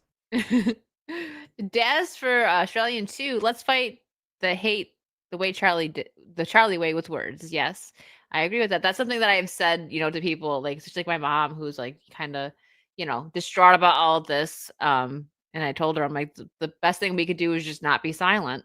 People that were silent before but had certain viewpoints that especially like lined up with his and everything, speak up. Ian, thank you for the 50. No one is more dangerous than he who imagines himself pure in heart, for his purity by definition is unassailable. James Baldwin. Assailable. Assailable? Oh, sorry. Yeah. Thank you for fixing that. I messed that up. There's another saying that's it's something like the most dangerous people are the ones with good intentions, because they will never stop tyrannizing you. They will always be the ones that take another piece from you, and it's for your own good. And because they think they're doing the right thing, they will never stop. They will constantly keep doing it to you. Whereas at least a tyrant, there is at some point he will be satiated. There are some things he can do. There are some things he can gain satisfaction from. But the good person will always continue doing something for your own good. And of course, it's good by their definition. Yeah, of course.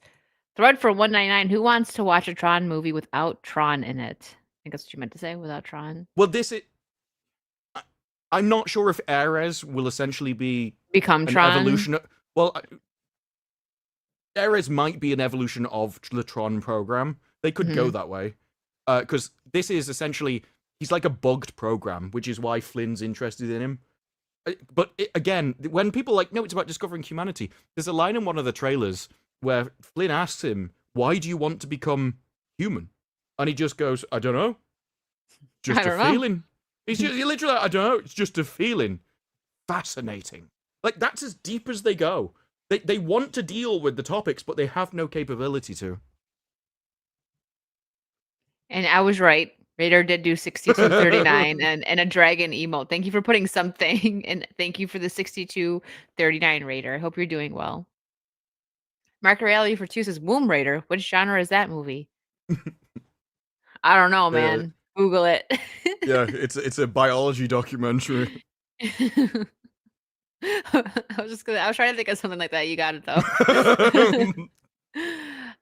So while we're on trailers, we'll get this one out of the way. I actually didn't watch it yet, so you're gonna get my first reaction here. I didn't watch Nintendo Direct. But I see. Did you? Because I didn't care. I didn't watch it either, but this was one of the bigger announcements that people are excited for. You know what? Oh, is this the VR thing? I thought the VR thing was a meme. If you, I'll pull that up. I don't know if I have that, unless you have it. Well, I just saw people post it. But if you don't have it, then I'll just talk about it briefly. They used to have that in the past. That is an old thing that Nintendo had, and it looks the same. It's like they brought something from the 80s or whatever it was to now. And so I just thought people were taking the piss that the Switch 2 is just basically the Switch. And we're doing it with a VR system. Like, of all the systems that doesn't need a VR, it is the Switch. It can barely power itself. I know. It really can't. And I think it was Yellow Flash that shared it, and the way it was, I'm like, this picture hurts my back. Like, they're like, you have to like. Yes, yeah. Because I like VR, but we're now in a situation where VR can just be like goggles, essentially, like very tiny, very light things that you have on your thing, on your face, and then you just offload it to a PC to do the rendering. That's by far the best way. Yeah, the Elden Ring stuff was really funny, and how they couldn't even share the game. It was PS for Gamescom. They shared the PlayStation gameplay because they couldn't even share the Switch gameplay because it was just. And I saw people go, well, when it's docked, it's smoother. And then it's like, did you watch them turn? And the moment they turned, it was 1 FPS. It's like, yeah, that's. Well, this is I haven't watched it yet. This is the Mario Galaxy trailer. What was the point of that? It didn't show you anything. To hype up the Nintendo people. I guess it's because Rosa. Yeah. I don't know whether I feel like the world moves at such a pace with so many things. I can't. Maybe I'm just old. But I can't be excited for something for 6 months. Like, I hear it's I don't want to know about this yet. Tell me when it's here. Just tell me a week before it releases and put all your marketing in a week.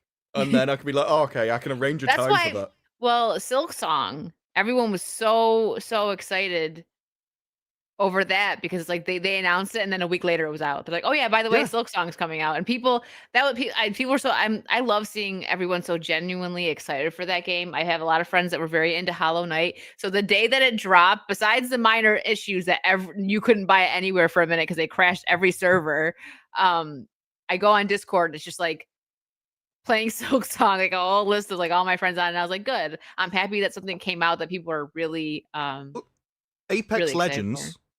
Apex Legends, there was some kind of award show on, and it came on the awards, it showed the trailer and went, you can download it now.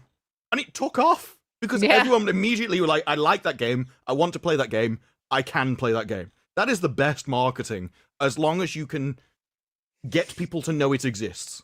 That's the key when you've only got a short amount of time, getting people to know it exists. But if you release a trailer for a film next year, I just don't care.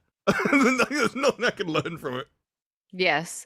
I do like so getting people hyped for certain things makes sense, like things that you may be waiting for, but you're right. Like an example, House of the Dragon. We had to wait 2 years. We were supposed to get the war on the water. And then they delay it. And they delayed it, and then it was supposed to be the finale, and they removed it. as the finale because like the writer's strike and just everything. I guess that was Well, going on at the no, time. Now we they- got to wait for the first episode, and they delayed it like you said 2 years. Well, no, they removed those. They removed those episodes. The reason for that was so that we can have the next series faster. Like it's like, well, we'll do a short one. It's like no. Season 2, there were some good stuff in it, but like a couple good like moments, but it really felt like a filler season. And it's like for season 2, that's not a good job. Like you end on a high note with season 1, so season 2 should really just like get you there, but it didn't. People were very upset. Damon staying at Harrenhal for like most of the season really made people mad. Like they underutilized Matt Smith heavily. That's what I mean. They underutilized him heavily. He's the reason why a lot of people watched it. I mean, I thought a couple of the other actors were really well done. Millie, was it Millie Hilcock in season 1? She was great, but they aged her up, so we didn't have her anymore. So I don't know. I'm still gonna I have hope for season 3. I think it's gonna be, like you said, it's gonna be faster and it's gonna be a lot more fast paced because all of that war that was supposed to end season 2 we're starting with that. So we're starting off with action. I just think it's bad television to not have episodes which are satisfying in themselves. Every week you watch an hour of television, you should enjoy that hour of television on its own. So it doesn't matter whether there's a fight 2 episodes on. There should be a story in that episode which is self-contained and then overarching ones across the season. Yeah. And then you shouldn't build up something. It's like, if this episode doesn't happen, the rest of the series is just pointless. I think that's bad storytelling. It is. And yes, in the series, they did age her up. I'm aware that it's a different actress. I know Millie Hilcock didn't age about 10 years in like 8 months. But yeah, they did the time jump. But yeah, it's not even going to be, it was supposed to be this year, right? So it's next summer. Wasn't it like around June that it aired before, I think? Because I'm pretty sure because I was traveling and I watched some of it with X-Ray, and that's what we did our June travel for season 2, which was last year, and then they skipped this year. So it's going to be next summer, I think, that it's going to be released. So we still have a whole nother year. I mean, don't get me wrong, people are still going to be hyped for it, but it's like, dang, you're making people wait 2 years, and the last season you was say people will be hyped. The longer things go on, the more people forget about it, or they do lose the hype, or they drop off, or they just stop caring. Yeah. These delays do hurt shows, and you've seen that with Wednesday. First series, massive. Loads of people loved it. Biggest thing Netflix has ever done in ages. Second series, and it got like, I think was it 40 or 60% drop off of audience? So that was delays. That's 3 not good. years. Yeah. People stopped caring. Yeah. Oh, I forgot what I was going to say. I had something, but it just flew out. I agree with that though. It's they'll get back into it, but it's just awful. And yeah, and like Stranger Things too. It's not as popular as it was, and now people, it's like they're gonna watch it just to finish it, right? Like I went all the way through this, so let me just, I find the appeal of Stranger Things to be really odd. 2 seasons. I think it should have just been 2 seasons. They should have made it or did like a long movie. There were things that I liked, like the last wasn't actually not last. I season, liked the second 4, half of the I think. last season. I didn't like the first half. I thought that was awful. I agree with And that. whatever the season was with the Russians, I hated all of that. I thought that was awful. A weird the one. entire Yeah. series. I liked it like at the core, right? It was like just 80s fun, the kids, and then like they had that big jump, and it's like, and because like they were at that age where like 5 years goes by and you look like you aged like 10 years, right? They look like they were 6 when you started, and then they're They look 20. like they're 35 now. Yeah. But I just feel like with that show, they've kind of repeated the first season every season. And so that's probably just telling you that you didn't really have any ideas to go off. Yeah. They're popular. I'm just surprised they're as popular with essentially the show they've got. I think with some shows, people like once they invest so long into it, like an example would be like, this is a girly example, but Pretty Little Liars. The beginning of that was actually very I watched interesting. way more of that than I should have done. I know, I'm like, I'm talking because to I was hoping for an answer and it never came. And I'm like, I was one of those people who's like, who's I've sunk enough time into this. The same with CW, like, no, I will reach the end of this. But it just kept going on, and nothing ever happened. I did the same thing with Pretty Little Liars. Liars. I did look it up eventually, and they did find out the original mystery, the woman, and then somehow there was still a mystery, and I'm like, what has happened here? More. They're like, let's keep it going. The thing. It's like, no, there's something else. Let's and it was that, oh my gosh, what was it? I forgot their names right now, but the one girl had like an evil twin.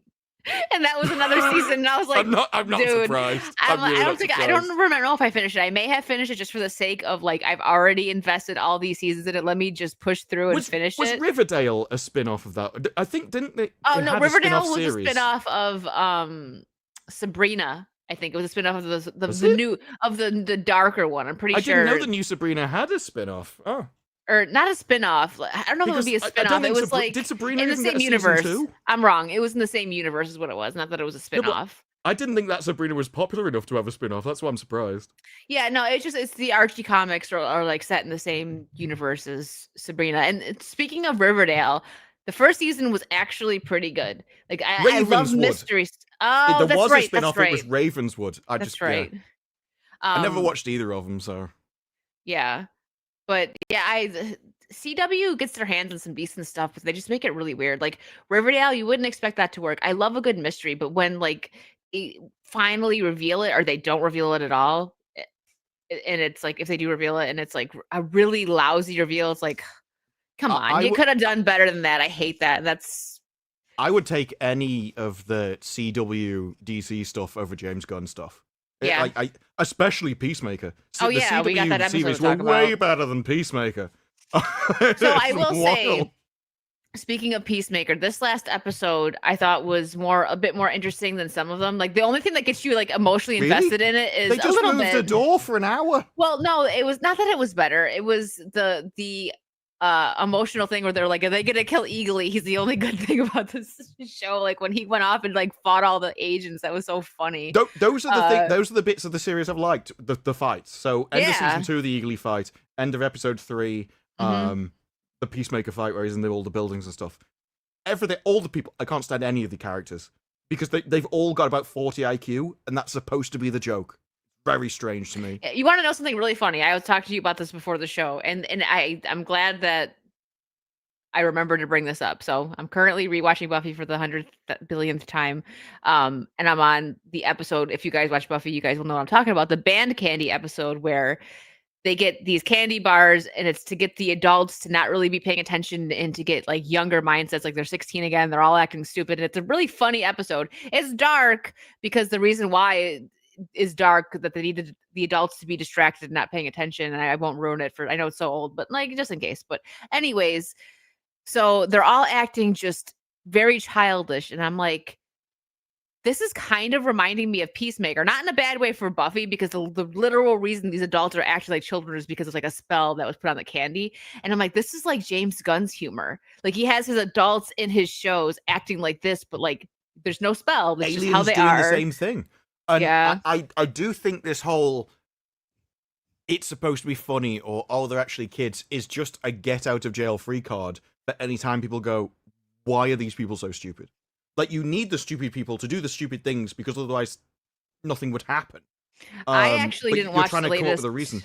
Alien. Oh, I haven't. Well, had a I chance can fill you in. So they're in a top secret laboratory with all the specimens, and one guy rips off a food hatch with his hand. Now there's an inner seal. It's like airlocked, right?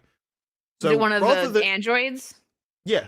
Okay. But rather than phoning upstairs and being like, "What do I do? I need to feed these people," he decides to unlock the door to the alien room and walk inside with the food. Well, he's a child. He's putting the food on the ground. Yeah, but he's intelligent enough to know how to unlock a sealed room with an alien species. So he puts the food on the ground and then looks up at this nest in the corner as if he forgot it existed. But it's the only reason he's in there in the first place. And then a sheep rams it. He gets scared, gets locked in. So then this other guy comes in, sees this melted alien corpse inside the room. Want to know what he does?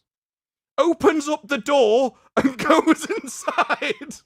They were doing a lot of that. Like the scientists that are literally hired to, keep these specimens when they get them in containment. I'm just going to bring a water bottle and bring it into the specimen room. So like little things like that. It's like, this isn't even one of the robots. This is the scientist which invented turning people into robots. So he's supposed to be one of the smart ones. And he still acts like a kid. So then he gets caught, and another robot goes back into the room with all the aliens which are now loose. And he escapes by pulling an air vent hatch like he's in Die Hard off the wall, climbs into the vent, and then puts the air hatch back on, and all the aliens are sealed inside. And I'm like, are you telling me the aliens with acidic blood and stuff, like, if any of them work out how to get through a thin metal sheet of air vent, the entire Earth is destroyed?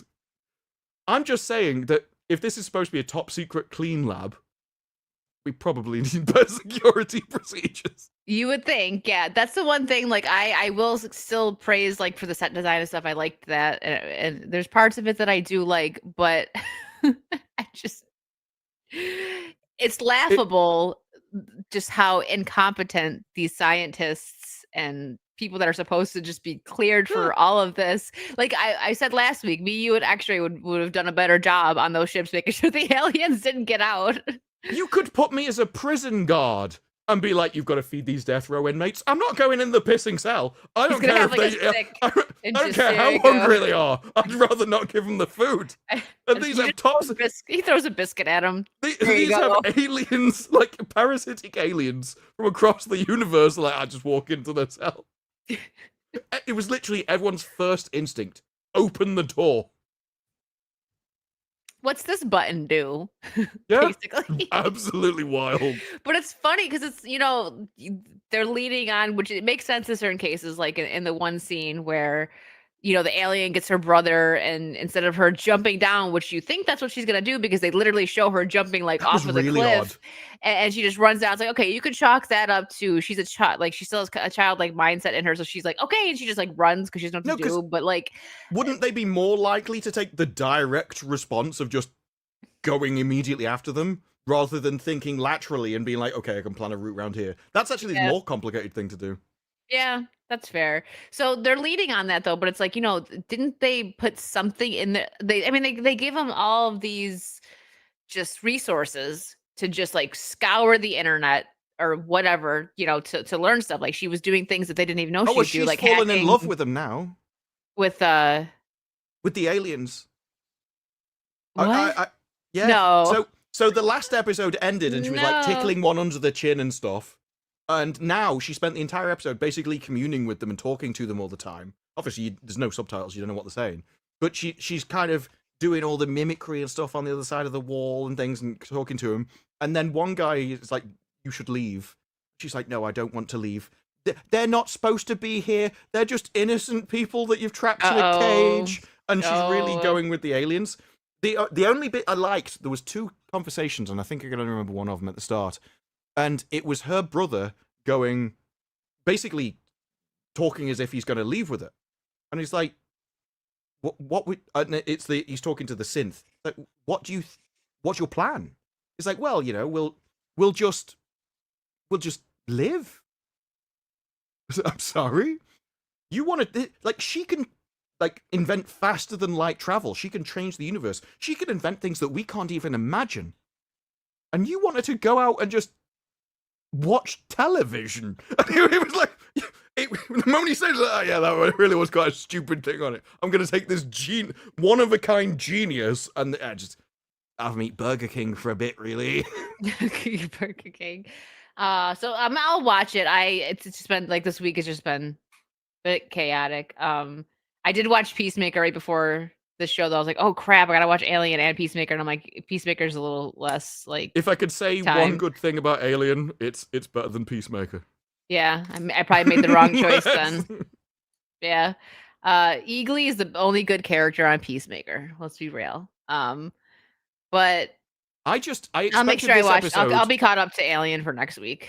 I'm really annoyed with this going back and forth between universes because I expected this episode to continue the story of the last one. Yeah. And it's like, no, we're back in the original one. That's more interesting, the other world. Like, you set up this thing, and now I didn't pick up on it, but everyone else started noticing there was a load of articles and stuff about it. Like, okay, are you going to talk about that? No. And I'm like, what's happening? That's what I was interested in. Stop ping-ponging. I will say, like, time and space. It's a tiny bit interesting how you can move the door. But yeah, Something I want to know is because you said Gary pointed this out, and then you didn't even notice it at first either, and then you pointed it out to me, and I told some of my friends that are watching Peacemaker about it how there's only white people in that world, and like Yeah, and then some like people everyone I started said that saying to, there's they were only like, German cars, like American and German cars. I have to look back and see that. That's crazy. So I keep forgetting Amanda Waller's daughter's name. His like BFF in it. You know what I'm talking about. I think it was Ryan on FNT said what he thinks is going to happen is Peacemaker is going to bring her through to the other universe. And I was like, oh no, what's going to happen? And then that's when he realizes. That's true. I didn't even think of that. I thought what I was thinking was like, is he going to go over there looking for her over there and notice that she's not there? Wow. Yeah, I do. Yeah, think that's going to happen. Bringing her across would be more impactful than just finding out and being told. Yeah, that's true. Because he tells her everything. That's like one kind of funny thing. Is like that's the one person. He's like, yeah, so like, you killed your alternate reality self. And he's like, yeah, it's an accident. He attacked me. Well, that's the thing. Well, this will get him off the hook because they'll be like, well, you know, he had it coming. And there was even comments about what it was the Office of Housing and Development, and it's the one magazine pointing out it's normally the Office of Housing and Urban Development, but urban is normally classified to a certain group. And so that's why they all looked at him weird when he said the word urban. And so people really went deep on it. And I don't know if James Gunn did, but given the topic, probably. Yeah. He'll think he's being really smart. Whereas I just think it's a terrible basis for a story. Yeah, I agree with that. So like Peacemaker definitely isn't a great show, but my biggest problem I would say with it, at least like in the DC universe, is that if they're trying to make it, I mean, especially because of James Gunn's humor, you'd think he would lean more into like the making it for kids. And honestly, when you do that, you make more money because you get more people watching, family stuff anyways. But like Superman, kids could go see that and stuff, right? There's a couple scenes that parents might not like, but it was pretty mild, like extremely mild. But if they're going to have Superman in this, kids are going to be like, oh, I'm going to watch Peacemaker now. And that's my only thing. Like, it just doesn't feel like Peacemaker fits into the, like, he's now said that this, I forget which movie it was, but it was this series and probably, I think it was Man of Tomorrow, are very, very closely linked. That will, okay, he did. That's not a good idea. I think I've seen that. I know. Not if you're letting kids watch it and making it rated. Yeah. What was it I mean, PG or something? The first one? I don't know. They can get away with Superman if it's Superman from the racist universe, and then they'll just be like, what well, if they he came do down that? and he imprinted on bad Americans, which isn't how morality works. But that's probably where they're going. So then it won't affect the core timeline in any way, and it doesn't really matter if you missed it. But I would just prefer if I think the problem is James Gunn in this series. If it was serious with better characters, and because it doesn't have humor anyway, so if you stop trying to make it funny, I think it would be better if everyone in this thing was a serious character. But I'm not sure James Gunn can do serious. Yeah, he can't help himself. Like I said with the Superman he can't do comedy though. I know he thinks he can though. That's the problem. It worked for the first Guardians film. But so with Superman, I was actually surprised that it wasn't.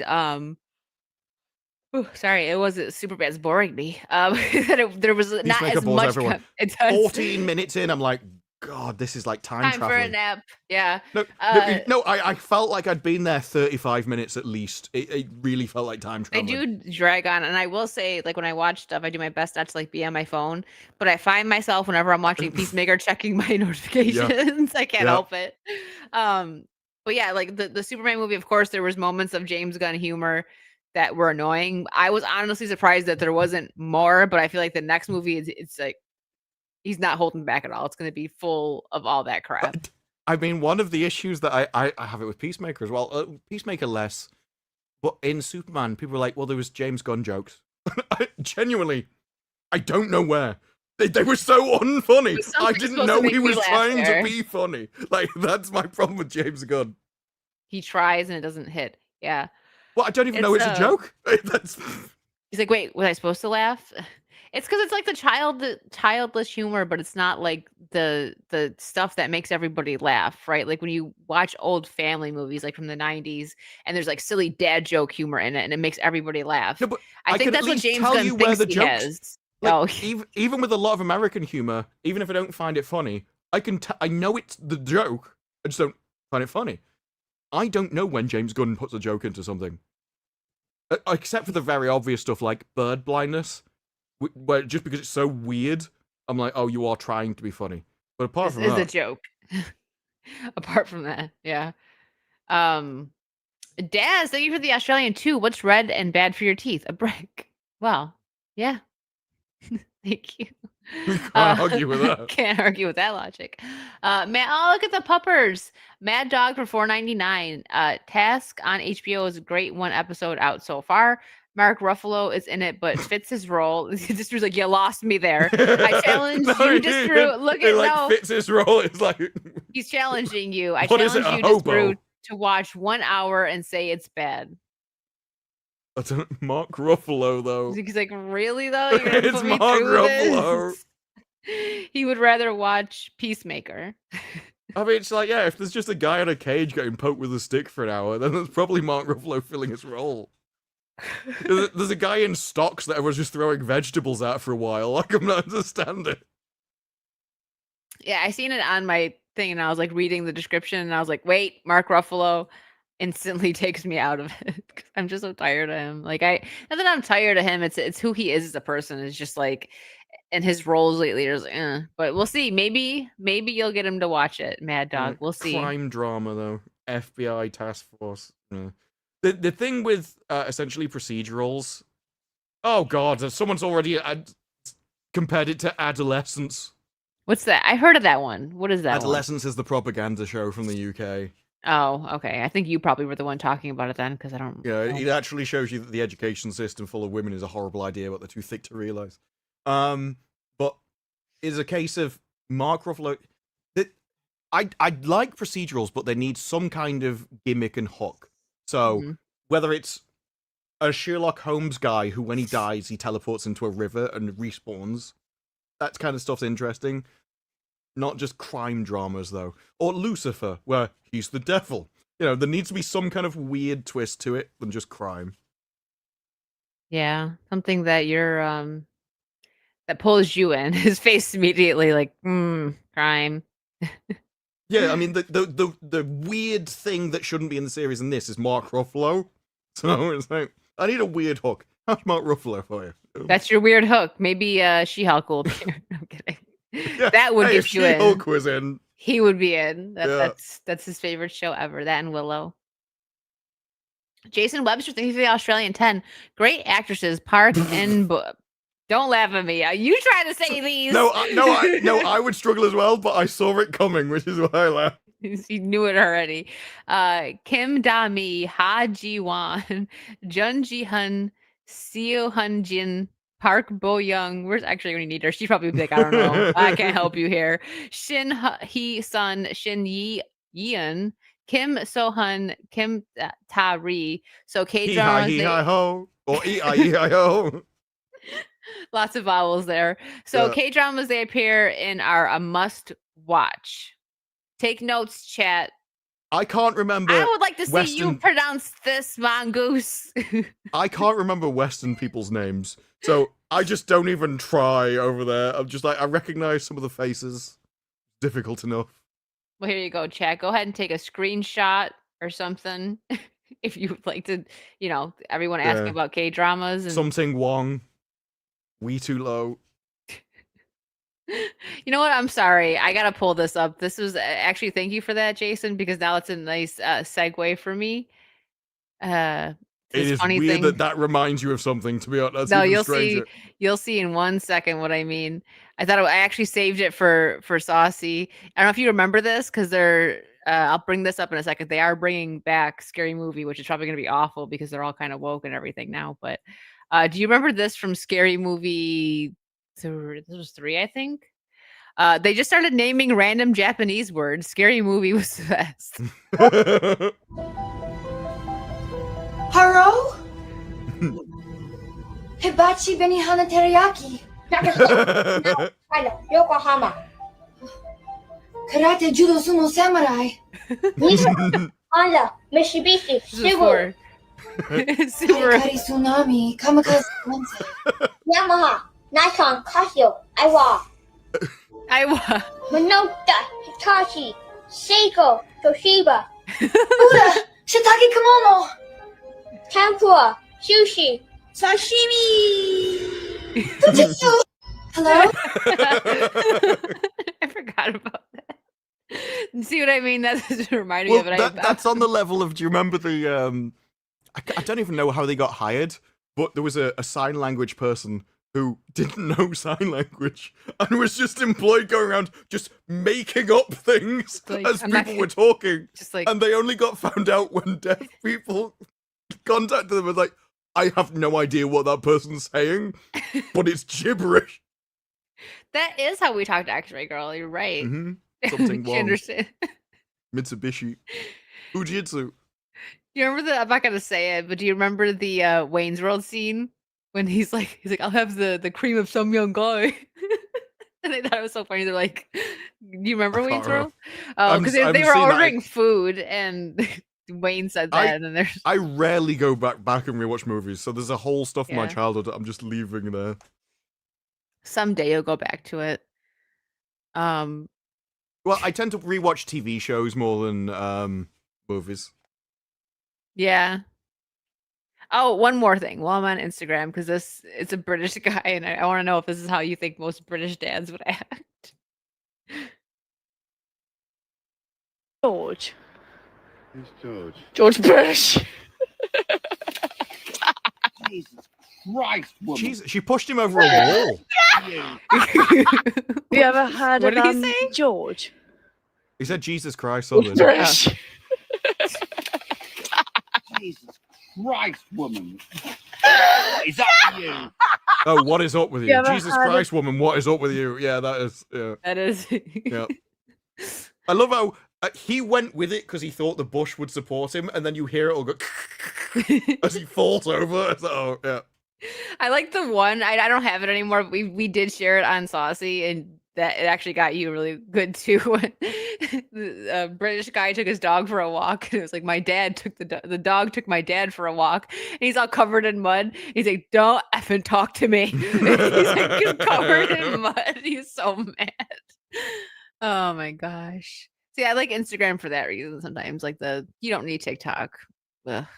I can only imagine, especially right now, what a cesspool TikTok is at the moment. TikTok Ugh. is very siloed, so it just depends what your algorithm is. No, okay. If you don't go in for that kind of stuff, you'll just never see it. It'll just give you like if you go on TikTok and just like dog pictures, you will just see dog pictures. It's very That's kind of like that on specific. Instagram too. I get like if you were on Instagram, you'd get a lot of because you some randomly will sometimes just share a funny like pet reel or like something from like X in our group chat. So if you had TikTok, I really think that your feed would mostly be animals. It'd be like squirrels and dogs and cats. Because yeah, that's Well, that's the thing. I think Twitter and YouTube try and give you more of a broad range of topics to see if they can get you interested in something new that they're gonna send loads of you at. yeah. TikTok and stuff they don't seem to care about that. They are very happy to just hyper focus on whatever you want at that time. So I thought I would pull this up. Disbrew shared this. Anybody in here a fan of 2.5 Men? Disbrew didn't watch it. I watched a lot of it.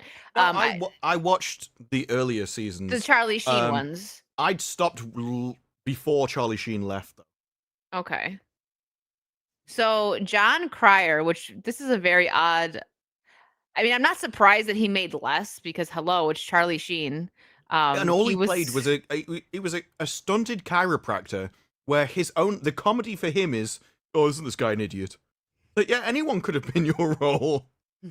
Yeah, and it's Charlie Sheen is a bigger name. Like even if it's a guy, girl, whatever, and you know how women like to get mad and be vocal when like their male co-star makes more money, but 90% of the time the male co-star is just a bigger star, so it makes sense. I have never seen a woman be as unhinged as this.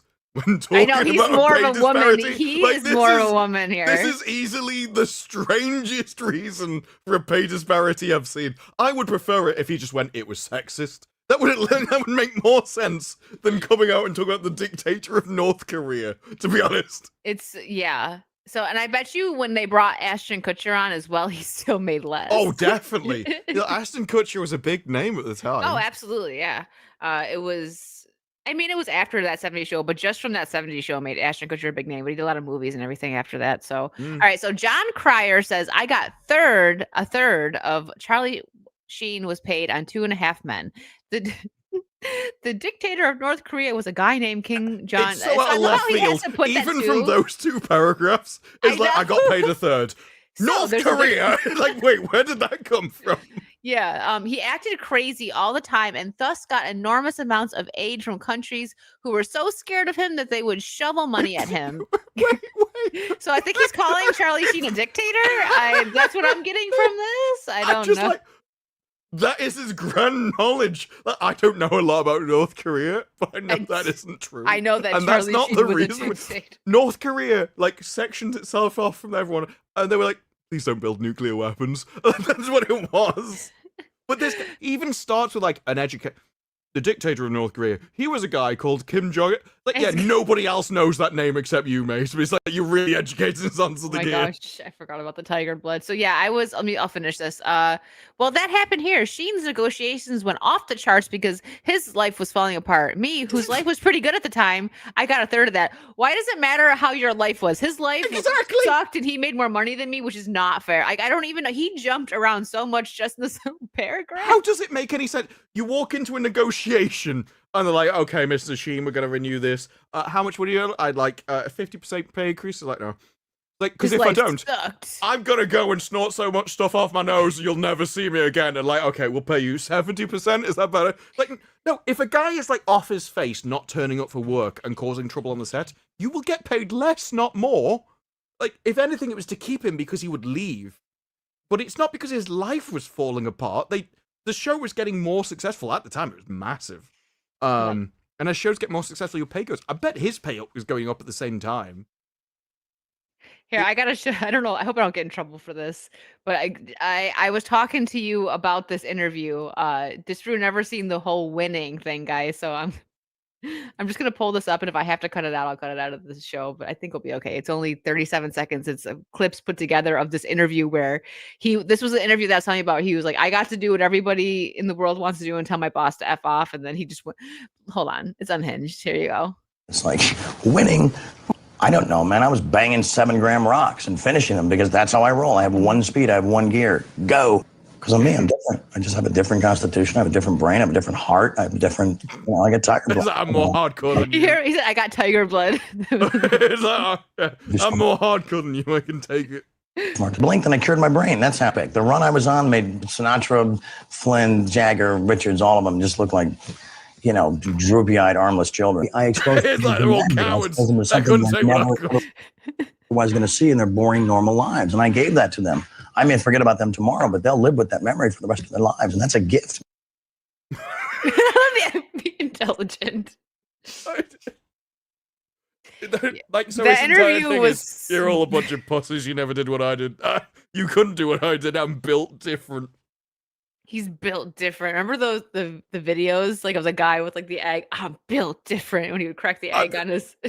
Remember that? I mean, that is a guy with a. There are confident people, and then there is that. And then there's Charlie Sheen. There's confident people, and then there's Charlie Sheen. He's above all of us on the confidence level. But you couldn't be the kind of degenerate I was. After he left, here, I gotta look it up because my mom watched it. I seen a little bit of it, but this was like a time where I was like working a bunch, so I couldn't really keep up. Is that what it was called? He had a show. I think it was called Anger Management. That was a show. Yeah, it was Anger Management. I know there's the movie too, but he had this Anger Management show. Yeah, and I think it did pretty well. It was airing probably around the time. 2.5 minutes. Oh, it was only 2 years, so it was only 2 seasons. Yeah, I don't know. I always thought he left the show and didn't do anything else for ages. He did 2012 to 2014 was when he did Anger Management. I always just assumed he left the show as his life kind of fell apart and, people would go and clean up and whatever. Come back years later. I didn't know he left to already do something else. Yeah. But he did. I mean, that's an accurate assumption, especially considering the way it went. Like, I think they tried to paint it as like, they wanted him to get help, and they parted that way. It was like a mutual, like I think it was like a mutual departure for them. But I think it may have been, but like I don't think they wanted him to leave right then because the show was doing well, and it was so weird, like the way that they introduced Ashton Kutcher was just like, he's like basically washed up on the beach and then just like bought the house and let, I think Alan was John Cryer's name in it, live there. And it was just very odd. I'd love to know what Cryer's excuse was for the money then. I know, is Ashton Kutcher also a dictator from North Korea? Yeah. Maybe the chiropractor just isn't the linchpin of the series. Maybe it's just that. Yeah, maybe he's just a supporting character. Well, all he Possibly. played was like the straight-laced guy. That was it. Well, anyone can do that. It's not a special character. Mhm. Whereas Charlie Sheen played Charlie Sheen. He wasn't a character. He was just himself. He's got tiger blood. Forget, like, you know, people be like, I got that dog in me. Charlie Sheen's like, I got that tiger in me. He might have eaten a dog on one of his binges, though. That's the point. He might actually have a dog in him. Yeah. Oh my gosh. He's All like, right. I might have eaten a tiger. I don't know. I can't remember. I can't remember. Yeah. Sounds like something I'd do. Holy moly. Ian gifted 20 memberships. All right. That's it. I got to add some more emotes. I definitely got room for one now. Thank you, Ian. Here. Saucy. And also, There's no need to torture him when he gave 20 memberships. he loves it. He loves it. It's okay. Don't worry. I should get like a Raider one for him, because since he wants to get Raider's name tattooed on him, maybe he'd prefer to see like something to do with Raider. Mad Dog, thank you for the 199. I don't know what Adolescence is, but reminded me of The Town. Yeah, Adolescence kicked out, especially over in the UK, because the government started saying they were going to indoctrinate kids with it and stuff. It was basically a planned show. It was hyped up beyond all stuff, and it's only one gimmick was everything was done in one take. That was why it was known for stuff. Mm-hmm. But the story itself, even if you watch it, is not what it is. But it was basically propaganda. What it's meant for. Gary Thomas for 2 says Charlie don't have tiger blood, he has HIV blood. Well, not to From a I'm not tiger. wrong. From a tiger, duh. Yeah. Michael Steele for the Canadian 5. He got a 1090 deal for Anger. If the initial 10 episodes at a certain level, they had to pick up the other 90. And it did it? Because there was two, well, I don't know, it was 2 seasons. So obviously That is wild, though, that if you get good ratings for 10 episodes, they will renew 90 of them. It's kind of insane. That's a commitment and a half. it is. Yeah, it was on FX. How come it's not showing me? It had to have just been 2 seasons, because it was from 2012 to 2014. Well, I guess this 10 didn't do that well. I guess not. They were like, oh, we'll Okay, give how you many- one more. I look up how many episodes, unless they did like 45 episodes a season, which I don't think so. But you have to bear in mind as Um, well that even if you would say to him, you'll make 90, will he make 90? Wait a minute. It says, so the show premiered on FX 2012. It did. It had over 100 episodes. The first season consisted of 10 episodes, which aired from June to August 2012, while the second season, which was ordered after the first 10, contained 90 episodes, airing from January 2013 to December 2014. The series was created. Okay, well, yeah. All right, so he did make it. That's crazy. Oh, the first season is just 10 episodes and then 90. Yeah. He's built different. He probably did them in one go. Yeah. Like, he they're just did. rotating out cameramen and he's just in the back with lots of powder. And Like, no, then- I could do another 90. And then Raider comes in with 20 gifted memberships. Thank you, Raider. What do we got here? We'll give you Batman. Aw. I think we got Aw. X-Ray Girl's arm. We both He's here go. in spirit. She's here in spirit. Yeah. Oop. Ian for 50 says bit gay, but whatever. Exactly. That's what I was thinking. It's like the last thing Ian wants to see on a donation, my face. Oh, so you don't want this then, Ian? I want I'm to see vibing. Mike. This is my like, vibe. wiggle his bunny hair. coming.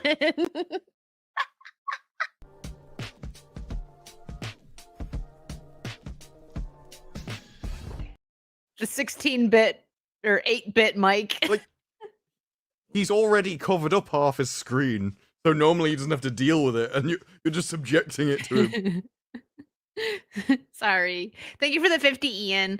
All right, so this article, 2 FPS Mike. I don't know why it's sent that way. Actually recorded that for me when they were at a meetup, and it just sent that way. And I'm like, I'm rolling with it. It's what I got. And Disbrew critiqued it. He's like, that's not how I wanted the He wiggle. never has. I've never seen him do it again. He did it off his own back the first time. He just kind of wiggled his head sideways a bit. When Oh it's my like flipping it, it's gosh. like, no. Nobody asked for this. So I actually didn't read this yet. I know you said it was a really long article that you wanted to discuss. Well, it if we goes had individually time. into each franchise. Yeah, you do have to go through to the article with this one. Do you want Because do you want to share it, or do you want me to share the article? Because like I don't know if there's points you wanted to make. I can still do it. We could just like kind of scroll through, but I didn't know if there was like certain points that I've not. The article is massive, so I've not read the article. There is a specific graph though, which is interesting, where it's their value. So you will have to go through to the article for it. Okay, so where Hollywood's biggest film franchises stand, Marvel's diminished, DC's rising, and everyone's excited about James Bond. Are they though? Yeah. So if you scroll down, we can always go back up. Yeah.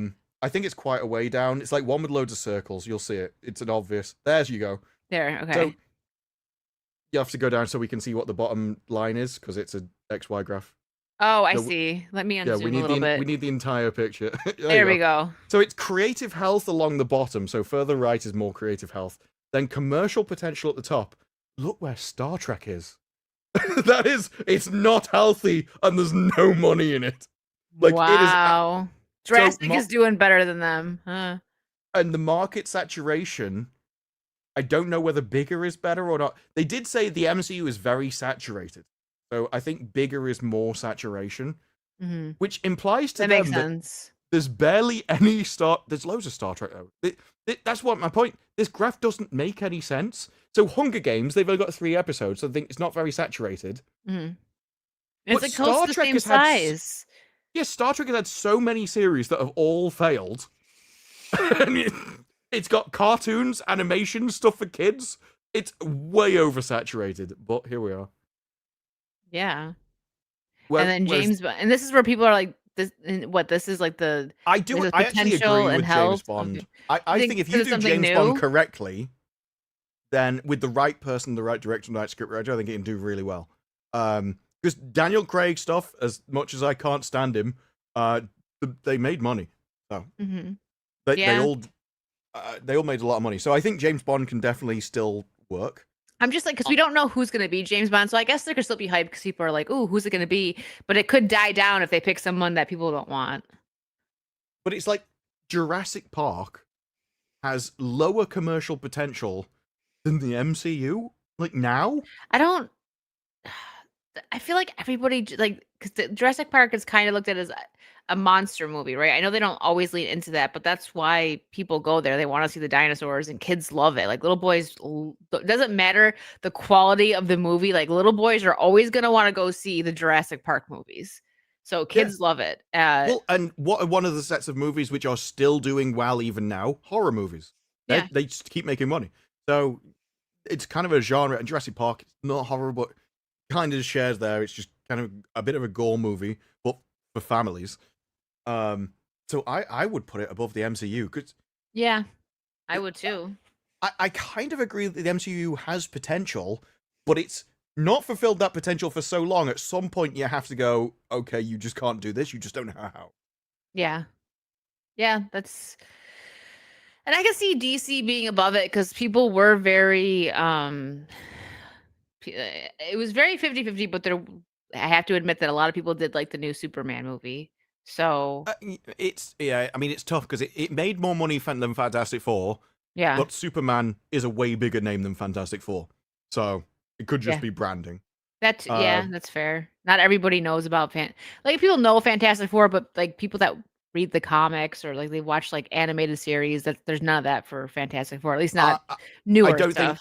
I don't think Fantastic Four is a big name internationally at all. Yeah, well, that too. I mean, obviously, there's I didn't mean that there's no comics. Clearly, there's Fantastic Four comics. I just mean like a lot of comic books aren't that big internationally. This is the thing. I think you do have to think domestic versus international for these stuff. Yeah, I'm sure there's lots of comic book brands which Americans know, and internationally, I have no idea who that is.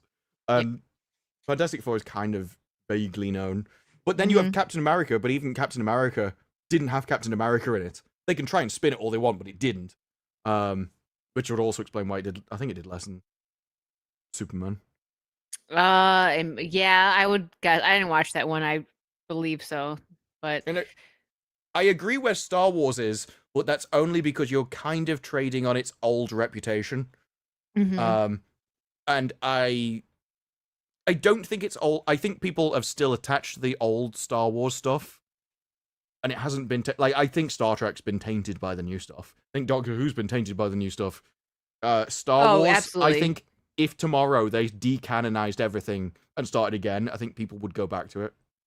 Probably, because it's like one of the funniest, weirdest things about what they did with Star Wars is they're so eager to, try and change the story, and they don't like the old characters, but they're still trying to get people that fell in love with the franchise because they like the old characters and the old stories, and then they crap on them and expect the people like us to still want to continue to watch Star Wars when they're just completely ruining canon and everything. It's make up your minds. Do you want to continue Star Wars and start writing all new stories, or are you going to use the old characters? I think that they should have just left the old characters out of it and tried to do something different. It might not have worked, like the Acolyte and stuff, but then again, that's another one that made people mad because they basically made Anakin not mean anything. He was the chosen one, right? But then, well, we don't need him because you could just use witches and create a Force baby. I think with anything like that, obviously you bring in the old characters and people want to see them, but you make them the main characters and you use the side characters to bring in your future ones. Whereas what they did was they brought in the old ones to destroy them, so you were only left with the new ones. Obviously, crapping on something that people like is not a successful way to build a new brand, which is why I said with Tron, crapping on the son and saying he was a bad businessman that drove his father's company into the ground is not a good way to make us like the new protagonist. No. I think that's a horrible thing. I don't think it's only films, Andrew. I think it's like just the franchise as a whole, so including shows. Because Star Trek has a lot of TV stuff. Yeah. It's like, so creative health along the bottom. Jurassic Park is in a worse state than the MCU? No? No. I don't even know what you heard about that. Like, it made way more money. People still love Jurassic Park. Lots of people may not like the last movie. It did really well at the box office. Did a lot better than I thought it would. I thought it'd probably do like 750. I think it got up to like 900 and something. Wow. Yeah. 862 million worldwide. Wow. I still need to see it. I'm gonna watch it. I didn't go to the theaters to see it, but it's actually probably, I think it's streaming now. So the reason I expected it to do 700 to 750 was because all the previous movies had lost 300 grand each. So I was just continuing the trend. Whereas this helped, and it was a much worse movie, but I think it was a worse movie because it tried to be the original Jurassic Park rather than a monster movie, which everyone wanted. Like, if they just slaughtered that family, would have been a better movie. Yeah, that's fair. That's fair to say. I want to watch it though. So I've always been a fan. I didn't watch the last one. Maybe the last two. I didn't watch the one that had like all the originals because it just didn't. The trailer didn't get me like excited to see it. You'd think it would because like, oh my gosh, they got the originals from the first Jurassic Park movie, but I was like, that's still not pulling me in. It just didn't. I don't know, and it didn't do well either. I don't think. I feel like people had a lot of problems with it. It wasn't didn't go over well. But I know a few people that really did like Rebirth. I think even Jay liked it. He said like just for the silliness of it, like that he liked it better than the one that came before it, which I can't remember the name. I only saw the first one with Chris Pratt. I didn't see the I liked that one. The first one with Chris Pratt. It was very good. I seen the second one with Chris Pratt. So maybe I did only miss one. The second one was when like the island was basically like destroyed, like it's sunk or something. It's been so long since I watched it. But I remember being sad because they had to leave some of like the gentle dinosaurs behind, but they took some of the other ones with them, and you just see like what's the long neck one called again? I can't remember right now. But like the really gentle one, like they show you that as they're leaving into the islands, like they're gonna die, and you see it like sinking, and I was like, oh, that's so sad. Dominion, yeah, that's the one that I didn't see. Yeah, there's a problem with the last movie even had shots where it's like da, da, da, da, and they just don't work because we've seen CGI stuff now. It worked when the first one, and they have to let go of that and realize what the franchise is and evolve with that direction. Yeah, Brontosaurus, thank you, Lark. So you just have like hero movies with lots of people dying and some kind of heroic story about saving somebody. But they were treating it like tick boxes. So, well, we've got to have families, we've got to have kids, and they were just going back to the first movie and taking down identity groups, which is what Hollywood does now, and it doesn't work. But yeah, Hunger Games. I would put that in the bottom. I would put that below Star Trek in every. You would think so, category. because I mean, when was the last one even released? I'm surprised it's even on the list. Yeah. I have no idea what it did, whether it made money or not. Kind of saw Rachel Zegler was in it. Was like, Oh I can yeah, do I forgot that. about that one. I didn't see that one. Yeah, because I'd forgot heard because they had her in it, they had her singing all the time because that's what Oh, Rachel yay. does. Yeah. Yeah. So this was this the only part that you wanted to talk about, the graph? Well, the rest of it goes into their thinking, so it goes through the IPs. Ah, okay. And then you've got these numbers are weird with some of them. So some of them are like, well, the performance has gone down, global performance has gone down, budget's gone up, and that's a good thing. I'm like, I'm sorry? Your numbers. The more you dig into their reasoning, it's quite weird. So a little bit. But it goes through all the franchises in depth, which is a bit. Okay. So if I don't know whether you wanted to. Yeah. I mean, we can if you want. Or just like kind of skip through it. Well, I'm interested in their MCU stuff because they're like, no, it's really healthy and it's really profitable with lots of potential. I don't see that. See, look at that one up high. Yeah, so the performance is going down. Oh, budget improvement. I'm assuming that's profit on budget because from what I remember, the last budget basically stayed the same. It just didn't go up. So, yeah. You know. Mission Impossible, their budgets expanded to stupid degrees. They would have been profitable movies if they'd kept the budgets under control. Yeah, I totally forgot about this Hunger Games. How did this one do? Yeah, it's the MCU. I'm interested because. Yeah, let's go down to the MCU. Games. It's probably at the top. Was it at the top? Did I skip it? I'm assuming it was at the top because it's the MCU. You'd think it'd be up there with DC. Oh, you're right. Yeah. Okay. No, Right the text is because I want to know what the reasoning is for why it's up. The undisputed champ. Marvel released 3 films this year that all dramatically underperformed. Do you see my problem? The undisputed champ, but then all dramatically underperformed in the same sentence. Everything it releases flops. It's the champion. Like, how does this make any sense? They barely eked out a profit. They lost money. Oh, and that's not considering marketing costs. So in other words, we all know they lost money. The rush to feed streaming shows to Disney Plus also earns Marvel the highest market saturation. So it's badly performing. Everything loses money. It's oversaturated. So we put it at the top. As if it's successful. I don't understand. It's still a crazy life-changing opportunity, says one top agent. But I don't have as many clients asking me to do one as they were 5 years ago. So yeah, that even makes sense. The actors don't want to be in the MCU anymore.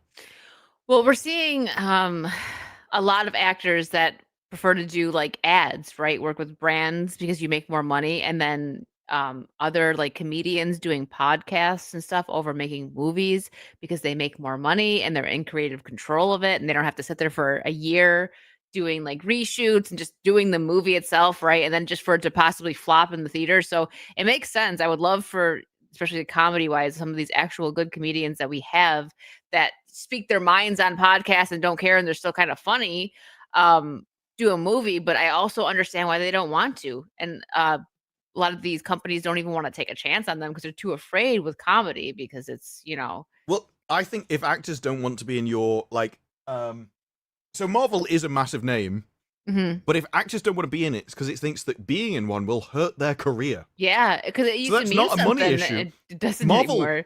Marvel budgets are massive. They will pay you if they think you're worth the money. It's not a budget issue. It is just that they think it will hurt their career. And I have seen people like I think it was Brad Pitt who said that younger actors always think that they have to do like superhero movies. You don't, and I recommend you don't do it.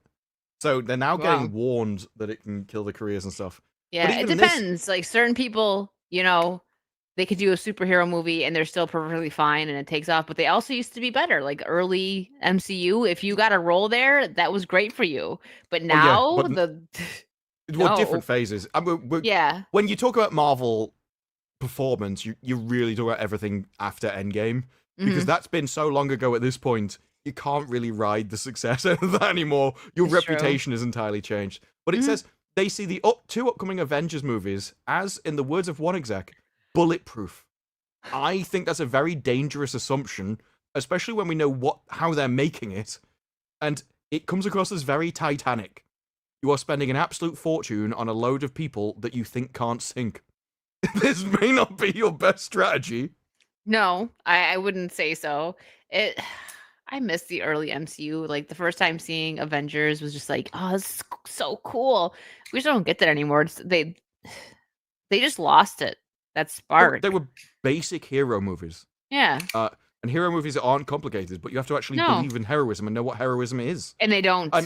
Well, I think one of the issues is heroism is sacrificing yourself for something else that you think is bigger than you.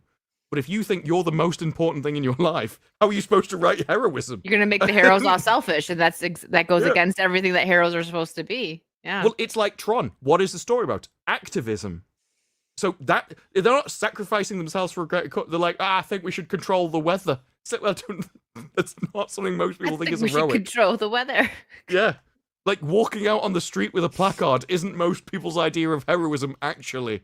And they have to work.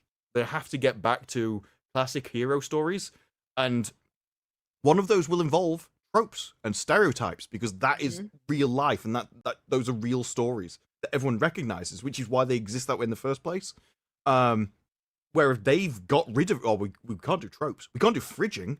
A man's wife can't die to make him be a hero. Like, well, what if that's a major motivation for men? What else are you going to replace it with? He really likes Oreos? You know, you're not going to find something bigger than his wife dying to motivate him as a hero. But yeah. It does say the standalone movies are in trouble because you feel like you can miss it now. So the earning potential has taken a hit. Any movie could be huge, but nothing is close to guarantee. So all the movies are flopping. They're losing money. They've oversaturated the market. They've only got 2 movies that they think might even be remotely successful. And they put it at the top of the graph. They're really, you want to know what? I don't understand. They're banking heavily on, I think, at least I'm sure I'm not the only one with this opinion, Robert Downey Jr., right? Like, we're bringing him back. So it's definitely going to put people in the seats. I mean, people are going to go see this, but is it going to be good? Well, it's not just bringing them back. It's the cost of all these people and the cost of just Marvel making movies because they all green screen everything and CGI is really expensive. It doesn't matter if your movie makes $2 billion if you spent $2 billion on it, you know? I think that's the issue. And I think that Robert Downey Jr. has the draw on his own. And the more people you add in, I don't think they're adding anything, essentially. Because I think everyone that's going to go and see it for all of those people would have already gone to see it for Robert Downey Jr. Just seems like a bad business thing to me. But yeah, because it's especially someone like Robert Downey Jr., right? Like, you know him as Iron Man. So putting him in as another character is like, it's kind of like when someone goes from the MCU to DC, right? And it's, they're different companies, so you could see them switching, whatever, but it still feels weird. Like if, Thor or one of the bigger ones goes from MCU to being a big character in DC, like Superman or something, you'd be like, what? Like, it'd be weird. So they're doing that, but it's like, it's in the same company. It's still MCU. So for many other people, I'd agree.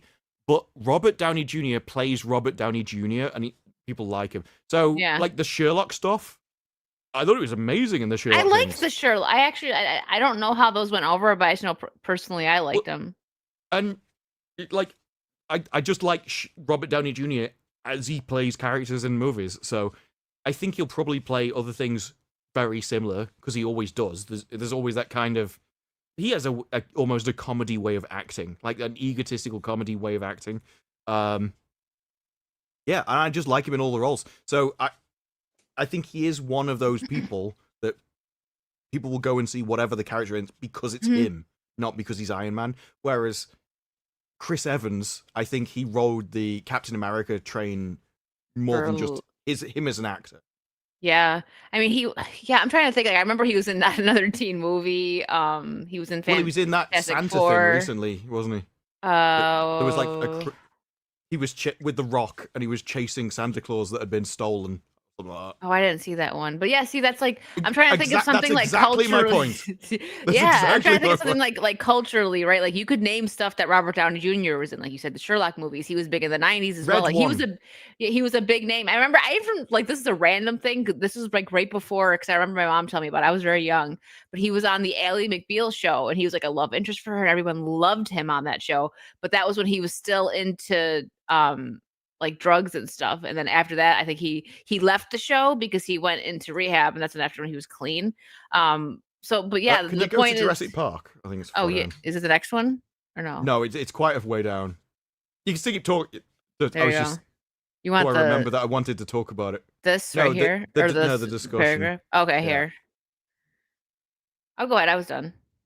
Oh yeah, he was Scott Pilgrim. I mean, like, there are things that Chris Evans is known for, but I feel like his biggest role, which I mean, arguably Robert Downey Jr.'s biggest role is probably Iron Man, but like Sherlock is another big one that people really enjoyed. And I'm not sure that Chris Evans had something that was just like more stand out than Captain America. I loved him in Scott Pilgrim. Bearing in mind, this has been marked under Star Wars, under the MCU, under DC, and we've just read that Marvel's collapsing, but for some reason it's incredible. And this That's is right, Ian. You're right. Dinosaurs do not seem to be going out of style. It doesn't matter if it's Jeff Goldblum, Chris Pratt, or Scarlett Johansson.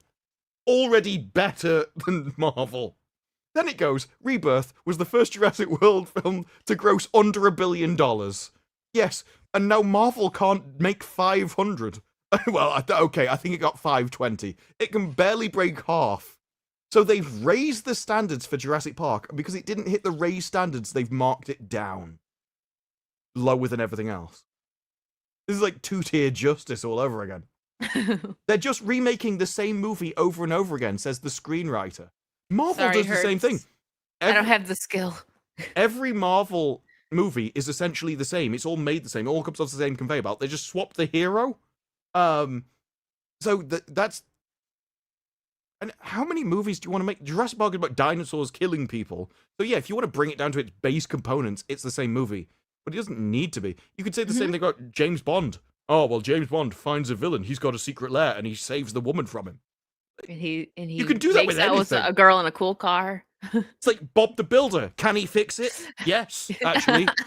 Like, this isn't an argument. A dramatic reading from Disru about Bob the Builder. Yeah, can he fix it? Yes. Yes. Like William Shatner doing the Christmas thing. I knew he'd fix it. I was like... They keep asking me if he can, but I know it. So, you know. I know he fails. can fix it. Oh. What is it? The Chuckle Brothers? They never go to the other guy. To me, to you. They never change. It's almost like a CBS procedural of a blockbuster. The quality's been all over the map, and it doesn't affect it. That's a good thing! There you go. If the critics can despise your movie and it doesn't affect the box office, that is a plus for the franchise. Yeah. These are going, well, I don't like the movie, therefore I'm going to say it's unhealthy.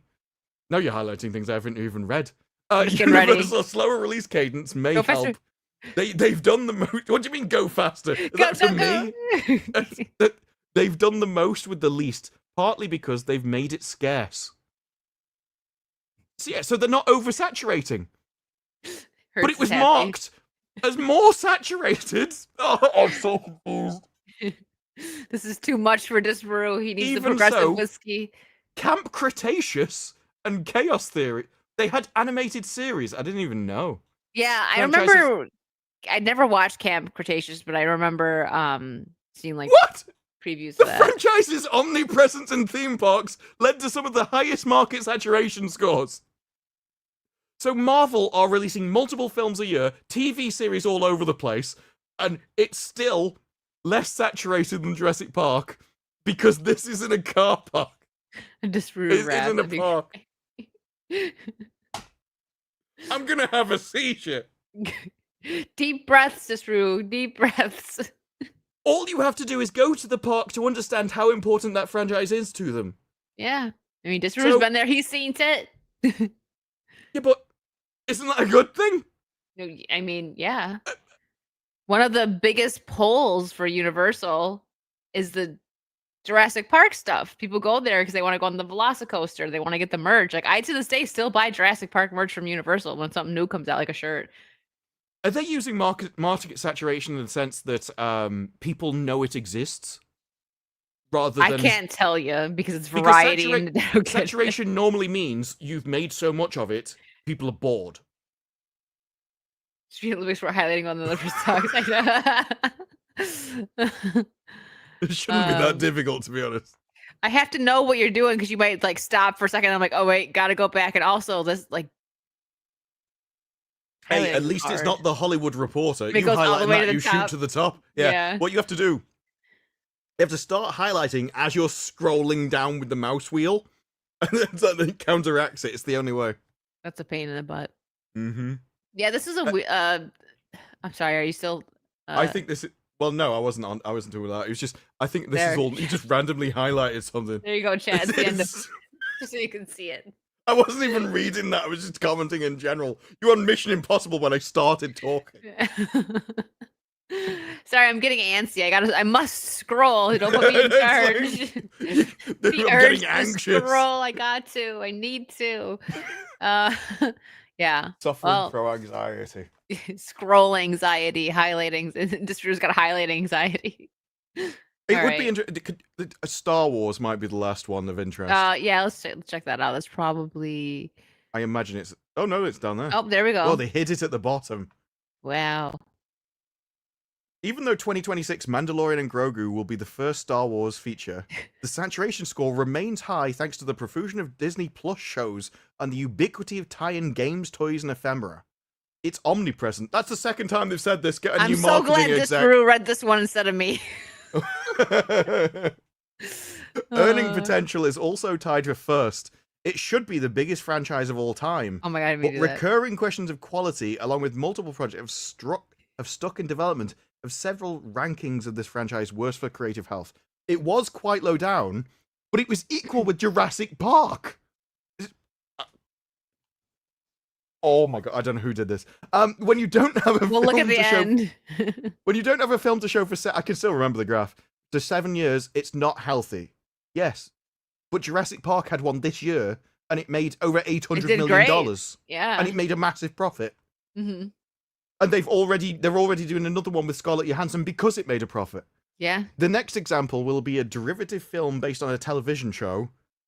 Yeah, all Oops, because sorry. the ladies love Baby Grogu. They've now you're making the job more difficult for yourself. You have to Sorry. highlight chat while I know. highlighting text. I can't do this. You have to guess when I'm gonna go off. I know he skips a whole sentence. It's not that hard. I don't know where you are. Adds the producer, they've stopped making it special. Nothing makes me more mad. The sky's the limit if they could get it right. So they have given it such a prestigious place because they're like, well, you know, if they actually had people of talent making the movies, it could be good. The sky's the limit if they could get it right. Well, they got it right once, but then they It's not the decided to same with cross everything. all the characters. If I made a new IP that was the best movie of all time, the sky's the limit. You've got to do it first. you gotta do can't it judge first. off potential that might exist if everything changed. Yeah. I don't know, man. This article annoyed me more This than I article thought it gave would. me a headache. I knew it would annoy me because I'd seen the graph, but the reasoning was worse. It was worse than he thought. It gets worse. Ian, thank you for the 50 pounds. Watch the woke critics review of Hunger Games: Ballad of Songbirds and Snakes. Genuinely hilarious. Who's the woke critic? I don't think I've ever heard of that person. Isn't that the one that deliberately says that it's like an inverse thing, so he's praising everything that's woke in it as Oh, ironic? makes sense. I think that's the one. There See is if I can somebody find that it. does that as a gimmick. What I really love was all the girl bosses in it. It's like, Let's see. Review. See if I can find it. Woke critic Ballad of Sun. I just wrote. Where is it? I don't see it. Let me put it. yeah, On. so you've got one. Snow White does everything right. Oh, is it? Oh, is it on YouTube? The Last of Us 2 is beautiful. Yeah, it's on YouTube. Ah, okay. I was just googling it. That makes more sense. I'll be able to find The it. I Rings just of put it- Power is television's finest hour. He just wanted to make that rhyme. Well, Doctor Who is a That's it. masterpiece, featuring Cutie Gatwa crying on the thumbnail. I see. I should actually follow this person. It's kind of funny. Here, chat. I will share the screen so you can see it. The Last of Us 2 is beautiful. Mm-hmm. Amelia Perez is the most modern movie ever. Joker 2 is a musical masterpiece. Trying to find. I don't know if we can watch like their video on stream, but I'll watch it off stream, Ian. It's hard to tell. Oh, here, Hunger Games 5 is the perfect prequel. I love how there's one that slipped and it says sorry. And it says Sauron the moron. It's like, so even I can't pretend Sauron's a genius. Like, I got nothing to say here. He rhymes a lot. It's very funny. I'll sub to this person. I need some laughter. So, what happened to Disney Prince's waste? Oh, I said wanted instead of wasted. Triggered. Why Mary Poppins is so offensive in 2024. Oh, I remember when they tried to cancel them because they said they had blackface. Everyone went, "They're chimney sweeps, you idiots." Oh, yeah. It's kind of a side effect of the job. In the incredible success of Kathleen Kennedy at Disney. That's funny. Indiana Jones 5 is a modern masterpiece. Oh, here you go. How Velma reinvented animation. I agree. I wonder if what's his name? Oh, here you go. Phase 4 Marvel's Golden Age. It's got She-Hulk on it. Here's more. Oh, they had fun with She-Hulk. Full woke breakdown. Oh yeah, okay. She-Hulk is when they started. Yeah. Maybe they got inspired by you, maybe. I think She-Hulk was the face that sailed 1,000 ships. It inspired a lot of people. Launched 1,000 ships. Launched 1,000 YouTube channels, just like Disney Star Wars. Uh-huh. Mm-hmm. Jason Webster. Go ahead, sorry. It's a Gundam hates She-Hulk just because he made videos on it rather than Rings of Power. And he's like, there's months of my life I'll never get back. Oh my gosh, for the Little Mermaid, it's on the thumbnail, like the new Little Mermaid. Why remakes destroy the original? Yeah. Yes, these YouTubers are being radicalized by Disparu. I know, no Willow. They definitely probably didn't watch Disparu then because Very the first few people watch Willow, actually. It was, they got to miss out on its genius. I love the Rings of Power destroy social injustice. I still remember Kit. She was like, there's been a lot of heroes that were actually villains recently, and Kit was one of the most glorious ones. Although Warwick Davis let his best friend die for no reason whatsoever when he had the magic to save him, that was wild. So I'm sorry, I never could save watched you with it. magic, but I'm not going to because I need it for later. And then later on, he's blasting magic off all over the place for no reason. Oh my goodness. Peak cinema, ladies and gentlemen. Mm-hmm. I see why you like it so much now. It's very difficult to have a somber moment about your best friend dying when you're like, I could save you, but I'm not going to.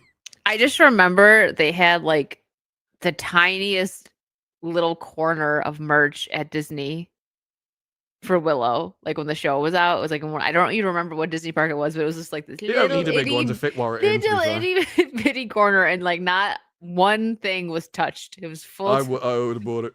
I just would have bought them out. I'll take 10. I'll buy the section. How much stock do you have? They're like, well, if this will bring the show back, I'll buy it all. we do need the warehouse space, actually. We'll give you a deal.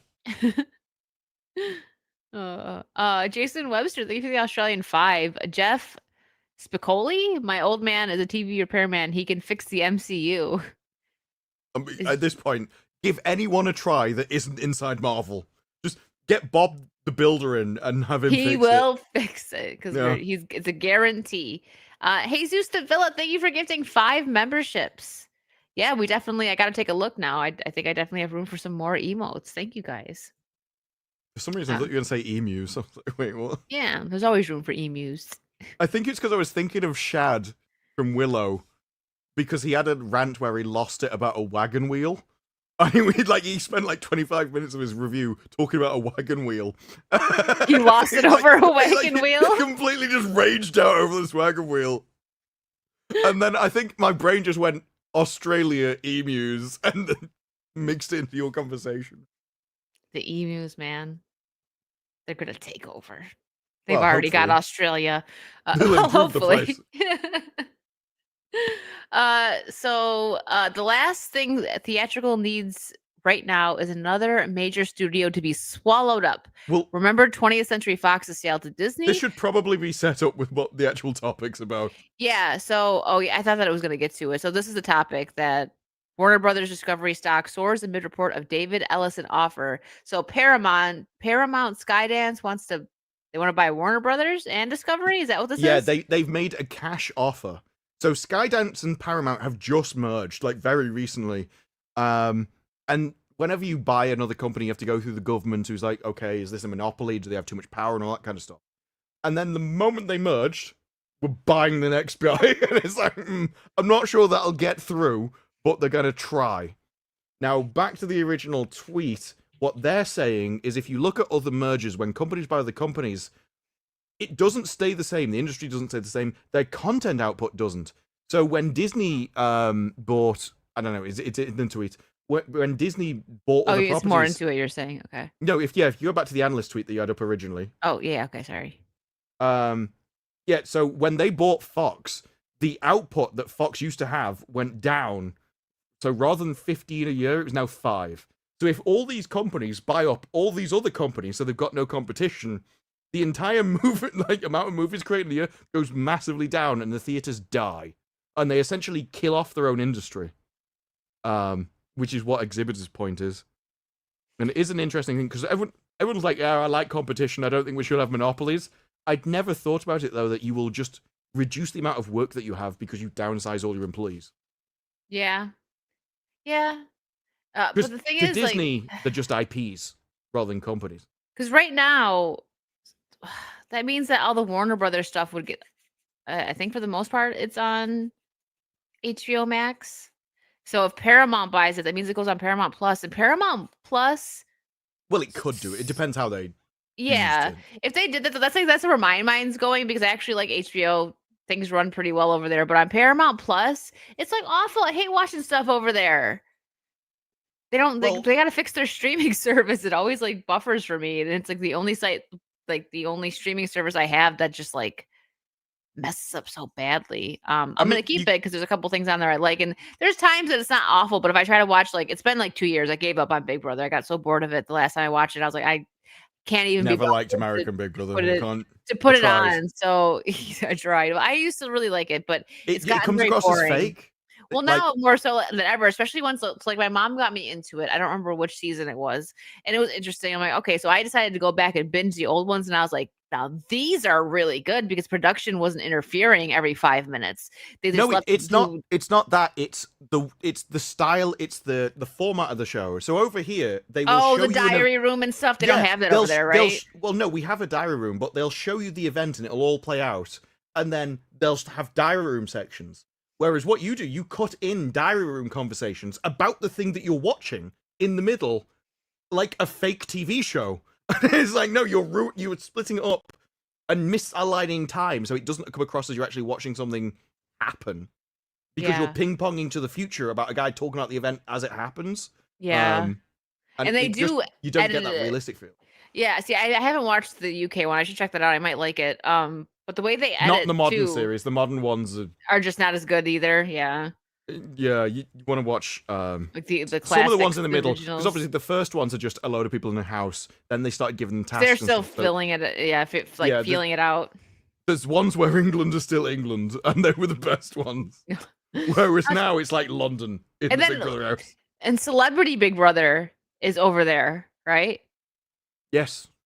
Yeah, they did a couple over here, but then I guess I don't know if it didn't take off or whatever, because there was like one or two over here. I just remember like that's where things do pop off, like the JoJo Siwa stuff. I remember like Trisha Paytas, the YouTuber, was over there, and there was a lot of drama going on with her. I've seen a couple of clips, but I've never actually watched it like full. It is interesting the different attitudes that ones have. So I don't know what the American one's like, but in the English one, there's always a kind of a thing of a like, will they, won't they? They try and put people in that will get together as like couples. The In showmance. the show. Do they Yeah. use that But term over then- there too? No. Over here they call it a they're not- showmance. Yeah, well, over here we would use the word showmance if they thought it was fake. Mm. Whereas they try and get it realistic. But it's like they want them to get together, but then if they start shagging on the screen, not only do they like make a big deal of it, but then all the producers and everyone are disgusted by it and like, oh, I wish we hadn't seen that. But they've done everything they can to make it happen. But then like, oh, But they actually we made a mistake did. setting that one up, didn't they? But then there's other ones. I don't know whether it was Germany or Sweden. There was something like that. There was one of the countries where they had to start adding in like protection and stuff in like giving them out like candy. Because everyone in the show was just copping off with everybody. Like, it completely just Dang. degenerated. It's like, let's get off. So, it's different, like, cultural attitudes to that kind of thing. I love it that you knew that they were doing that, like handing them out. Over here, they like. So a showmance, it was coined by I think Dr. Will, who was one of the like winners over here, one of the bigger names. So like whenever it gets used, I think he gets like a payment because he like copyrighted showman. So that could Oh. also be why they don't use it over in the UK. No, Some we of them have the words, but actually, it's not that. It's, to us, showmance is like if you got with somebody because you thought it would make you do better in the ratings. oh, okay. So all So right. it's not like a and to true further your romance. gameplay. Okay. Yeah, you Well, would, you over would use it as a here- slur kind of thing. Over Like, you're fake. here, it's actually like bad for you. Like if people start like, getting involved with each other, they kind of try to hide it. Sometimes they do, sometimes they don't, because they're like They now didn't on MILF Manor. they try to hide it because then it's like they're gonna know that we're together and they're gonna try to vote one of us off and we're working together, so we don't want people to know that. So sometimes they try to be strategic we've about had it. that. Yeah, When where they try someone got with a woman hide who was it. clearly an arse and she got voted off because Yeah, they're like, yeah. you can do better. Yeah. Yeah, and some of them like they have I think it's Love Island is the same like producers and so I mean it's the same channel that Big Brother's on.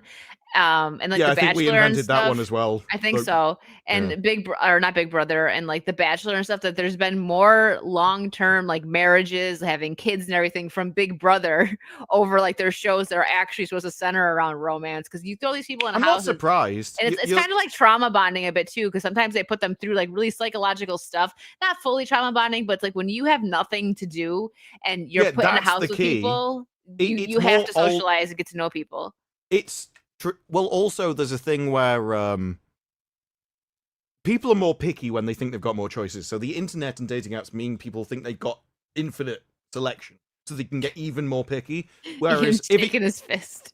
if it just used to be you in a small town of 100 people, you would pick someone from those 100 people. And so if you go into a house with no internet, no people, and you've just got 10 people in front of you, then over time your standards change. And I think that's like a natural evolutionary thing. Because I've spoken about it before, the woman that just went around every man in this entire like house, and I've never seen anything like it. It's like she had pheromones of God. It was Oh so yeah, we looked strange. her up. It took you like 5 minutes to find her, and then we all looked her up and we were like, what? It is so strange. She's like a DJ now or something. It's really weird. But she got with the richest guy out of all of them at the time. But they all like adored her. It was bizarre. But I do think that's just because you're in a really enclosed environment. So it's not so much trauma as just you will pick from the people available to you. It's like, you know, when they'll have like spaceships crash on a planet, and then you come back later and civilization has happened because they all got together, and people are like, well, why would they? Because there's 6 people, so There's their 6 you don't- standards you don't change to have a choose very between the big available selection. 6 people. Like, of course they're going to get with the other 6 people. That's just what happens. Yeah, it's true. All right. So, is there anything like in this article that we actually want to like cover, or we're just because Well, did you read this- it or this no? was- I didn't read this one because I put this in as more as context to the tweet because I thought tweet was interesting. Oh, okay. That one of the reasons to turn down stuff isn't just because of like a monopoly, is because it will actually lower the amount of movies produced in a year. Yeah, and less people working on it, and yeah, you mentioned that before we started. I was just thinking if there's anything interesting here. No, not really. Just the headline. But I could see it going through because it's very difficult to argue that they would have a monopoly when they're against things like Apple, Amazon, Netflix, Disney. That's true. There's a lot of massive companies out there, and it's more than one. If anything, it's Netflix, which is dominating the streaming space at the moment. So Yeah, I mean, they kind of started it though, so to be fair, that makes sense. You know what I mean? They were kind of the first. Were they the first? I think I think they have better content.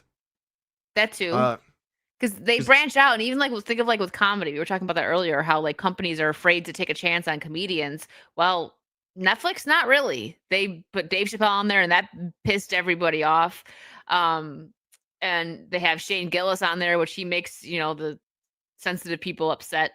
Again, I don't know if I've talked about this. I would like to know if Disprove, like, I don't know, because it's American humor. If you like Shane Gillis, you might like it.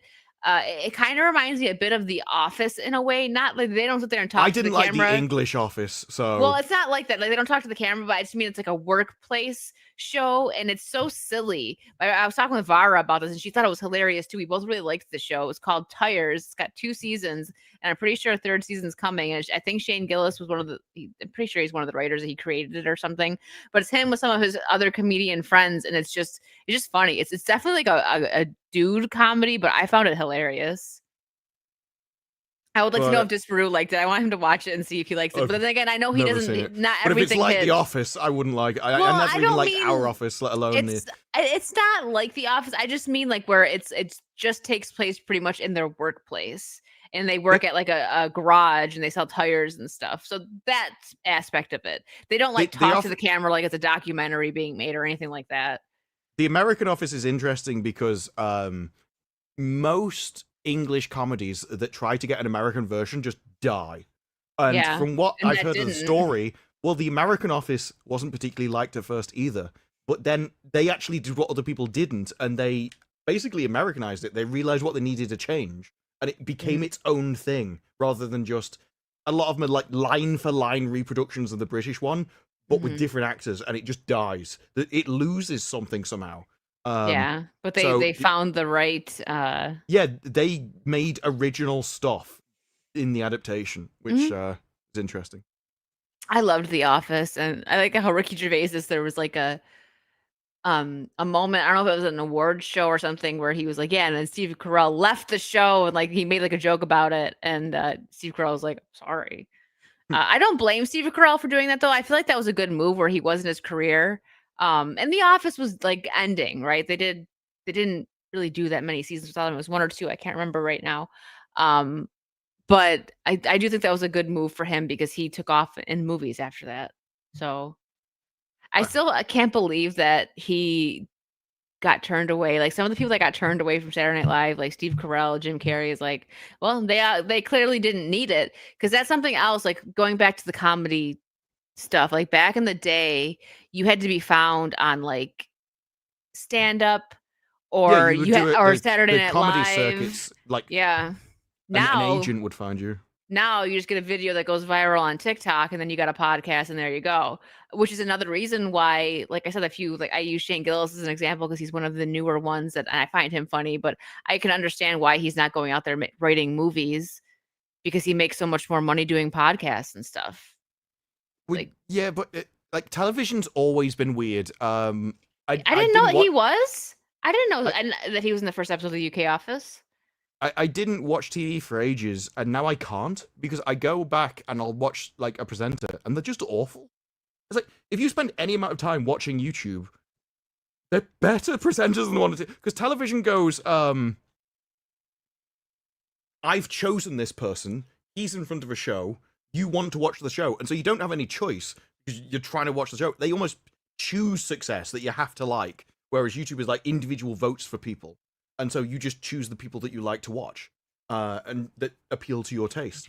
And you go back, and some of the TV presenters can't present at all. They just, and now we're going to go and we're going to do... It's like, it's awful. I can't even remember what it was. It was like a charity event or something. I have no idea why you're getting paid to do this. It was wild. And I can understand, if anything, I think TV would need to morph into that kind of thing, where the audience has more of an input into the people, but I don't even know whether that's viable. Certainly wouldn't appeal to places like the BBC. No, I don't think so. But that's yeah, I think didn't Ricky Gervais talk about that in some kind of interview, um, like where taking a chance on the American Office, he wasn't sure if it would take off, and then he was really surprised that it ended up doing so well.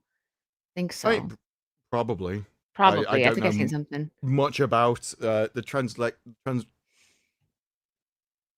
I don't even know what the word I was going for. Your fan just took it I out kept because you thinking did like that. Your hair transfusion blue. and stuff. I'm like, no, that's not right. That's It's like- the blood transfusion from the UK thing. And I didn't know this, Monty. That translation. That's what I was going for. there you go. In the opening scene of the first episode of the UK Office, Steve Carell is sitting in front of Ricky with his back to the camera. Did not know that. That's a fun fact, guys. There you go. Yeah, the TV losers trying to make podcasts during the COVID era was hilarious. That was a funny time seeing like celebrities go on YouTube, and it's like they had like the subs and stuff, but they were not doing as well as YouTubers because it's like it's a completely different thing. People watch Well, YouTubers the because they one with want all the- genuine. Yeah, all the Saturday night they did a podcast together, and they The cut Saturday together Night like some people? marketing thing. Yeah, marketing edited within an inch of its life because it had to cut because there was pauses between each one, waiting for the next one to say the prearranged line they were all doing. So everyone had to wait for the lag to all catch up. And then the moment they tried to just talk, they couldn't. Didn't know what to say. No one prepared their thing for them. Because that's the thing, actors, they need to be told what to do. They can't just go off yeah. like we do. Well, and they're not interesting. Like at the best, Saturday Night Live television hasn't been. Saturday Night Television hasn't been entertaining for ages. It's just clapped her. Like, oh, I agree with this. Congratulations, you said something about the Orange Man again. That's hilarious. But it's not actually funny. They're just, I agree. John Krasinski, his podcast actually did pretty well. And I remember he sold it, and people were sad because it was like a good news thing where he just like would do like a mini little episode, just trying to bring like some lights during like the pandemic and everything. And I know people were upset when he sold it. Just him with a torch. Yeah, just him with a torch. I shall shine this into the camera and bring light to you.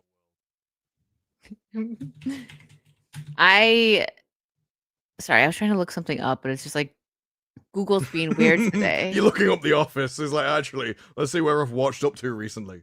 Yeah. Just your Netflix history. Try to look something up. Oh my, that was weird though. So it should be like on your list, but if there's certain things that you write or sorry, that you watch that you didn't actually put on your list, like you find it, like, oh, let me check this out, and like you don't put it on your list, once you finish it, it's just gone. So well, no, like I said, there's a watch history. yeah, well, I'm glad they have that. You found that because I wouldn't have found it. Oh, I assumed there must have been. I just had to Google to where to go.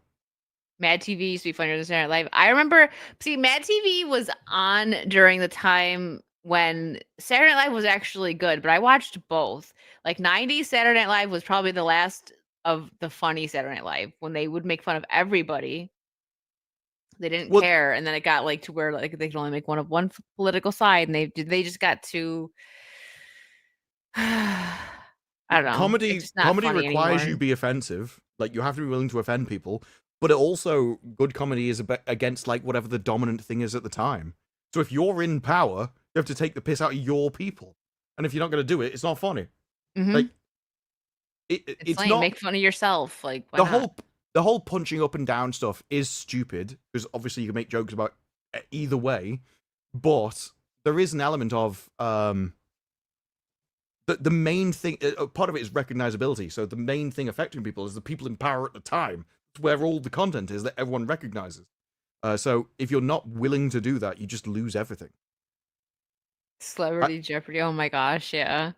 I've seen there was comedians from when I was a kid that never really attacked either way. They just did kind of family humor, and it's completely it dies on like this guy is on a stage in a stadium where everyone likes him because they all grew up with him, and he's dying, and people like booing him and stuff. Oh, and what was his name? He starts having a go at the guy as well. It's like I will stand here until you leave, and he's like losing it. I can't remember. Oh yeah, it's Stuart. Look what I can do. Mad TV was funny, and they had like a parody of The Sopranos on Mad TV, where it was like The Sopranos, not the like it was a parody, obviously because it was a parody show, but like where it's like Sopranos, but like made for regular TV and not HBO. So it was just a bunch of like bleeps. So it was I'm just like, oh, what the bleep bleep bleep bleep, and it was really funny. And then like it would end like, see you next week, like all nice, like trying to make it like sitcom-y, but like they swear so much that it was just a bunch of bleeps. It was actually really funny. I was like, there was a guy that just took a normal scene from like Emmerdale or something and just started bleeping out random words. It was so funny when you know, like, he showed you what it actually is. It's like, I'm gonna make some toast. You want some toast? No, I don't want some toast. It's like, I'm gonna bleep. Do you want to bleep? I'm not gonna bleep. It's like changes the entire scene. It was like my wholesome Batman stream that those bombs were so loud, or like like it just bleeped, and it sounded like I was just swearing up a storm sitting there playing Legos. It was a really bizarre tone to have for a bomb in the first place that made no sense. It was the Jerry Springer bleep, and Dan was in chat, and he's like, "Well, I was gonna introduce Wicked to my priest, but now I'm not." I'm like, "I'm not swearing. I swear." It didn't help that you didn't know where you were going, so we set off bombs all over the place all the time. I was like, this isn't working. Let me just try and blow up the wall. It was really weird, though, when we found out you couldn't drive the car because your frame rate was too high. You fixed that for me. I would have been sitting there like, it wasn't me, I was but retarded. it was someone in chat. Yeah. No, it was you. No, it wasn't. No, it was someone in chat, but you said you remember the games doing that. You were talking about it in the chat. That's right. Because at the time, I thought you were playing, because I'd heard about a Batman game, so I thought you were playing a new one. Now, I'd Googled it and saw that was a problem, and I knew the solution, but I didn't know you were playing the game I was looking at. Oh, okay. Yeah, the chat just thought I was retarded. I was like, listen, look I'm using the control, like nothing's happening. That's very annoying. That was the old one. That was the first Lego Batman game. That's why. Games used to tie physics to frame rate. And so there were lots of games where, as computers got better and better, your gun would fire faster because you had a higher frame rate and stuff. They had to stop doing that. I think even now, if you go back and you play Grand Theft Auto 2, because physics is tied to frame rate and computers advance so much, you'll have like thousands of FPS, and everything's just going at a super speed across your screen, and you have no idea what's happening until you limit it. Your car can travel back in time. Sorry, Schick for 199. Can either of you balance a spoon on your nose? I've never tried. I don't know how you know you can, and what did you think you were doing at the time? We'll start the next episode of Saucy just like all of us, or we won't even tell Extra. Me and just Rue, just before the stream goes completely live, we'll just be balancing spoons on our noses. She's like, what? There isn't a single time in my life I've looked at a spoon and thought, I wonder if I could balance that on my nose. It's very specific. I'm sure you could do it. I have faith. I have like a big nose, so I'm not even sure what answer you were expecting. It's like, yeah, you should see the things I've balanced on my nose. Every Tuesday, I try with a new spoon. Everything on my nose. Why would I need a new spoon? Like, how much damage am I doing to the last one? Like, no, I have to replace it every time it drops. Schick was bored. He was like, I'm going to figure out how to balance it. I always do. When I get bored, I just start balancing random things on my nose, really pissed off my gran. Get one of those. You remember those little birds? Like, this was like a big thing in the 90s that you could balance on your nose, on your finger, or like talk about those little birds, like the little beak, and you could like balance it. Maybe that was an American thing. No.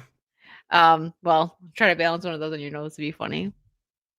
I know the ones where it's like a duck and it goes up and down, like from The Simpsons.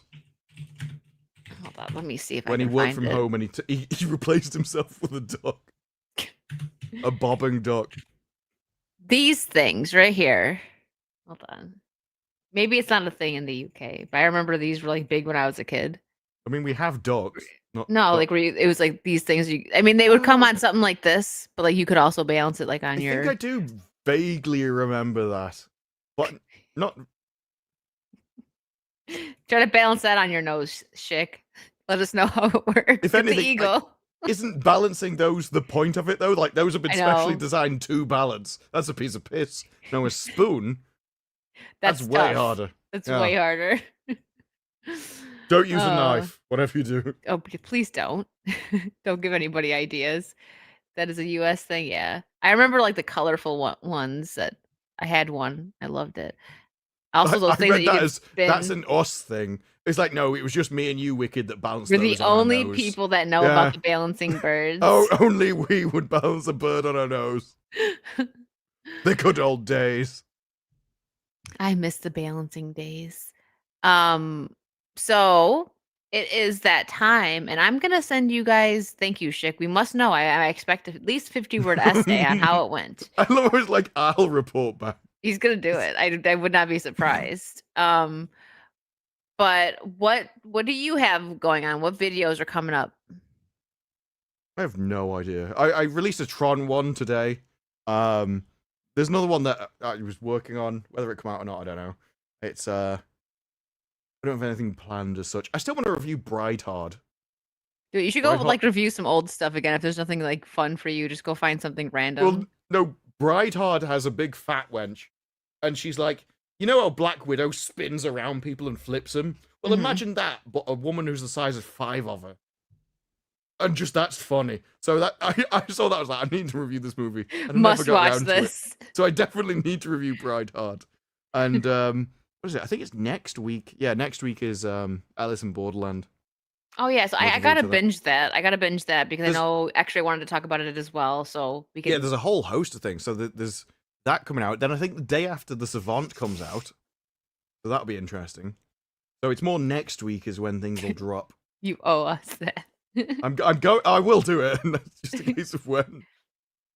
So I have coming up maybe on I don't know, maybe like tomorrow night or Tuesday. I do need like a bit of a break from screens and internet right now because it's been quite a week. I do plan on doing like just a little 10K celebration because you guys were asking me to do it, and I appreciate that you want me to do one. But it'll most likely just be we'll just like hang out and game. So maybe tomorrow, maybe Tuesday, and then Wednesday I have my show with Vara. This week it's going to be on her channel. We're going to be reviewing the Long Walk. I think is what's the new one that's come out. So the Mark Hamill one. Yeah. Yeah, I know. Pray for me, please. There I didn't go see it yet. I think it's out now. There was a Hollywood Reporter article about him, and the first question is, can you please tell us about The Long Walk? And he goes, well, you know, with the times the way it is and Trump taking over the world and being an autocrat and a tyrant is very, like, immediately he without has to go there. prompt, That's just his launched identity into it. now. That is his identity now. Hertz, yeah, he uses me. Maybe Hertz, maybe some wine. That'd be fun. Just like chill and have a little bit of wine. 10,000 bottles of wine. 10,000 sips. That's even still Yeah, a lot. okay, That's 10,000 sips. that's I was getting that is massive. That is alcohol poisoning. That is like 4 bottles of wine, probably. I will die. And then just real quick again, pinned in the comments is the Charlie Kirk shirt at 9line. If you're interested in buying it, you can just get it right there. It's a limited thing. And all of the proceeds are going to go to Turning Point and furthering Charlie's work. And if you want like free shipping, you can use code drunk3BO20. He's an affiliate with 9line. Their stuff is great. I highly recommend it. And I would browse, especially if you got a little extra money and you want to buy something else. They have really good stuff. They have some Halloween stuff out now. This hat that I'm wearing right now is there. But yeah, this I think this shirt goes hard. I can't wait to get mine. I ordered it today. I can't wait. And thank you, Michael. Yes, I just hit it. I haven't celebrated yet because just too much has been going on, and I hit it on September 11th. So I was like, this is not the day for me to celebrate. So we're just going to put it on pause, but you guys are awesome. Thank you.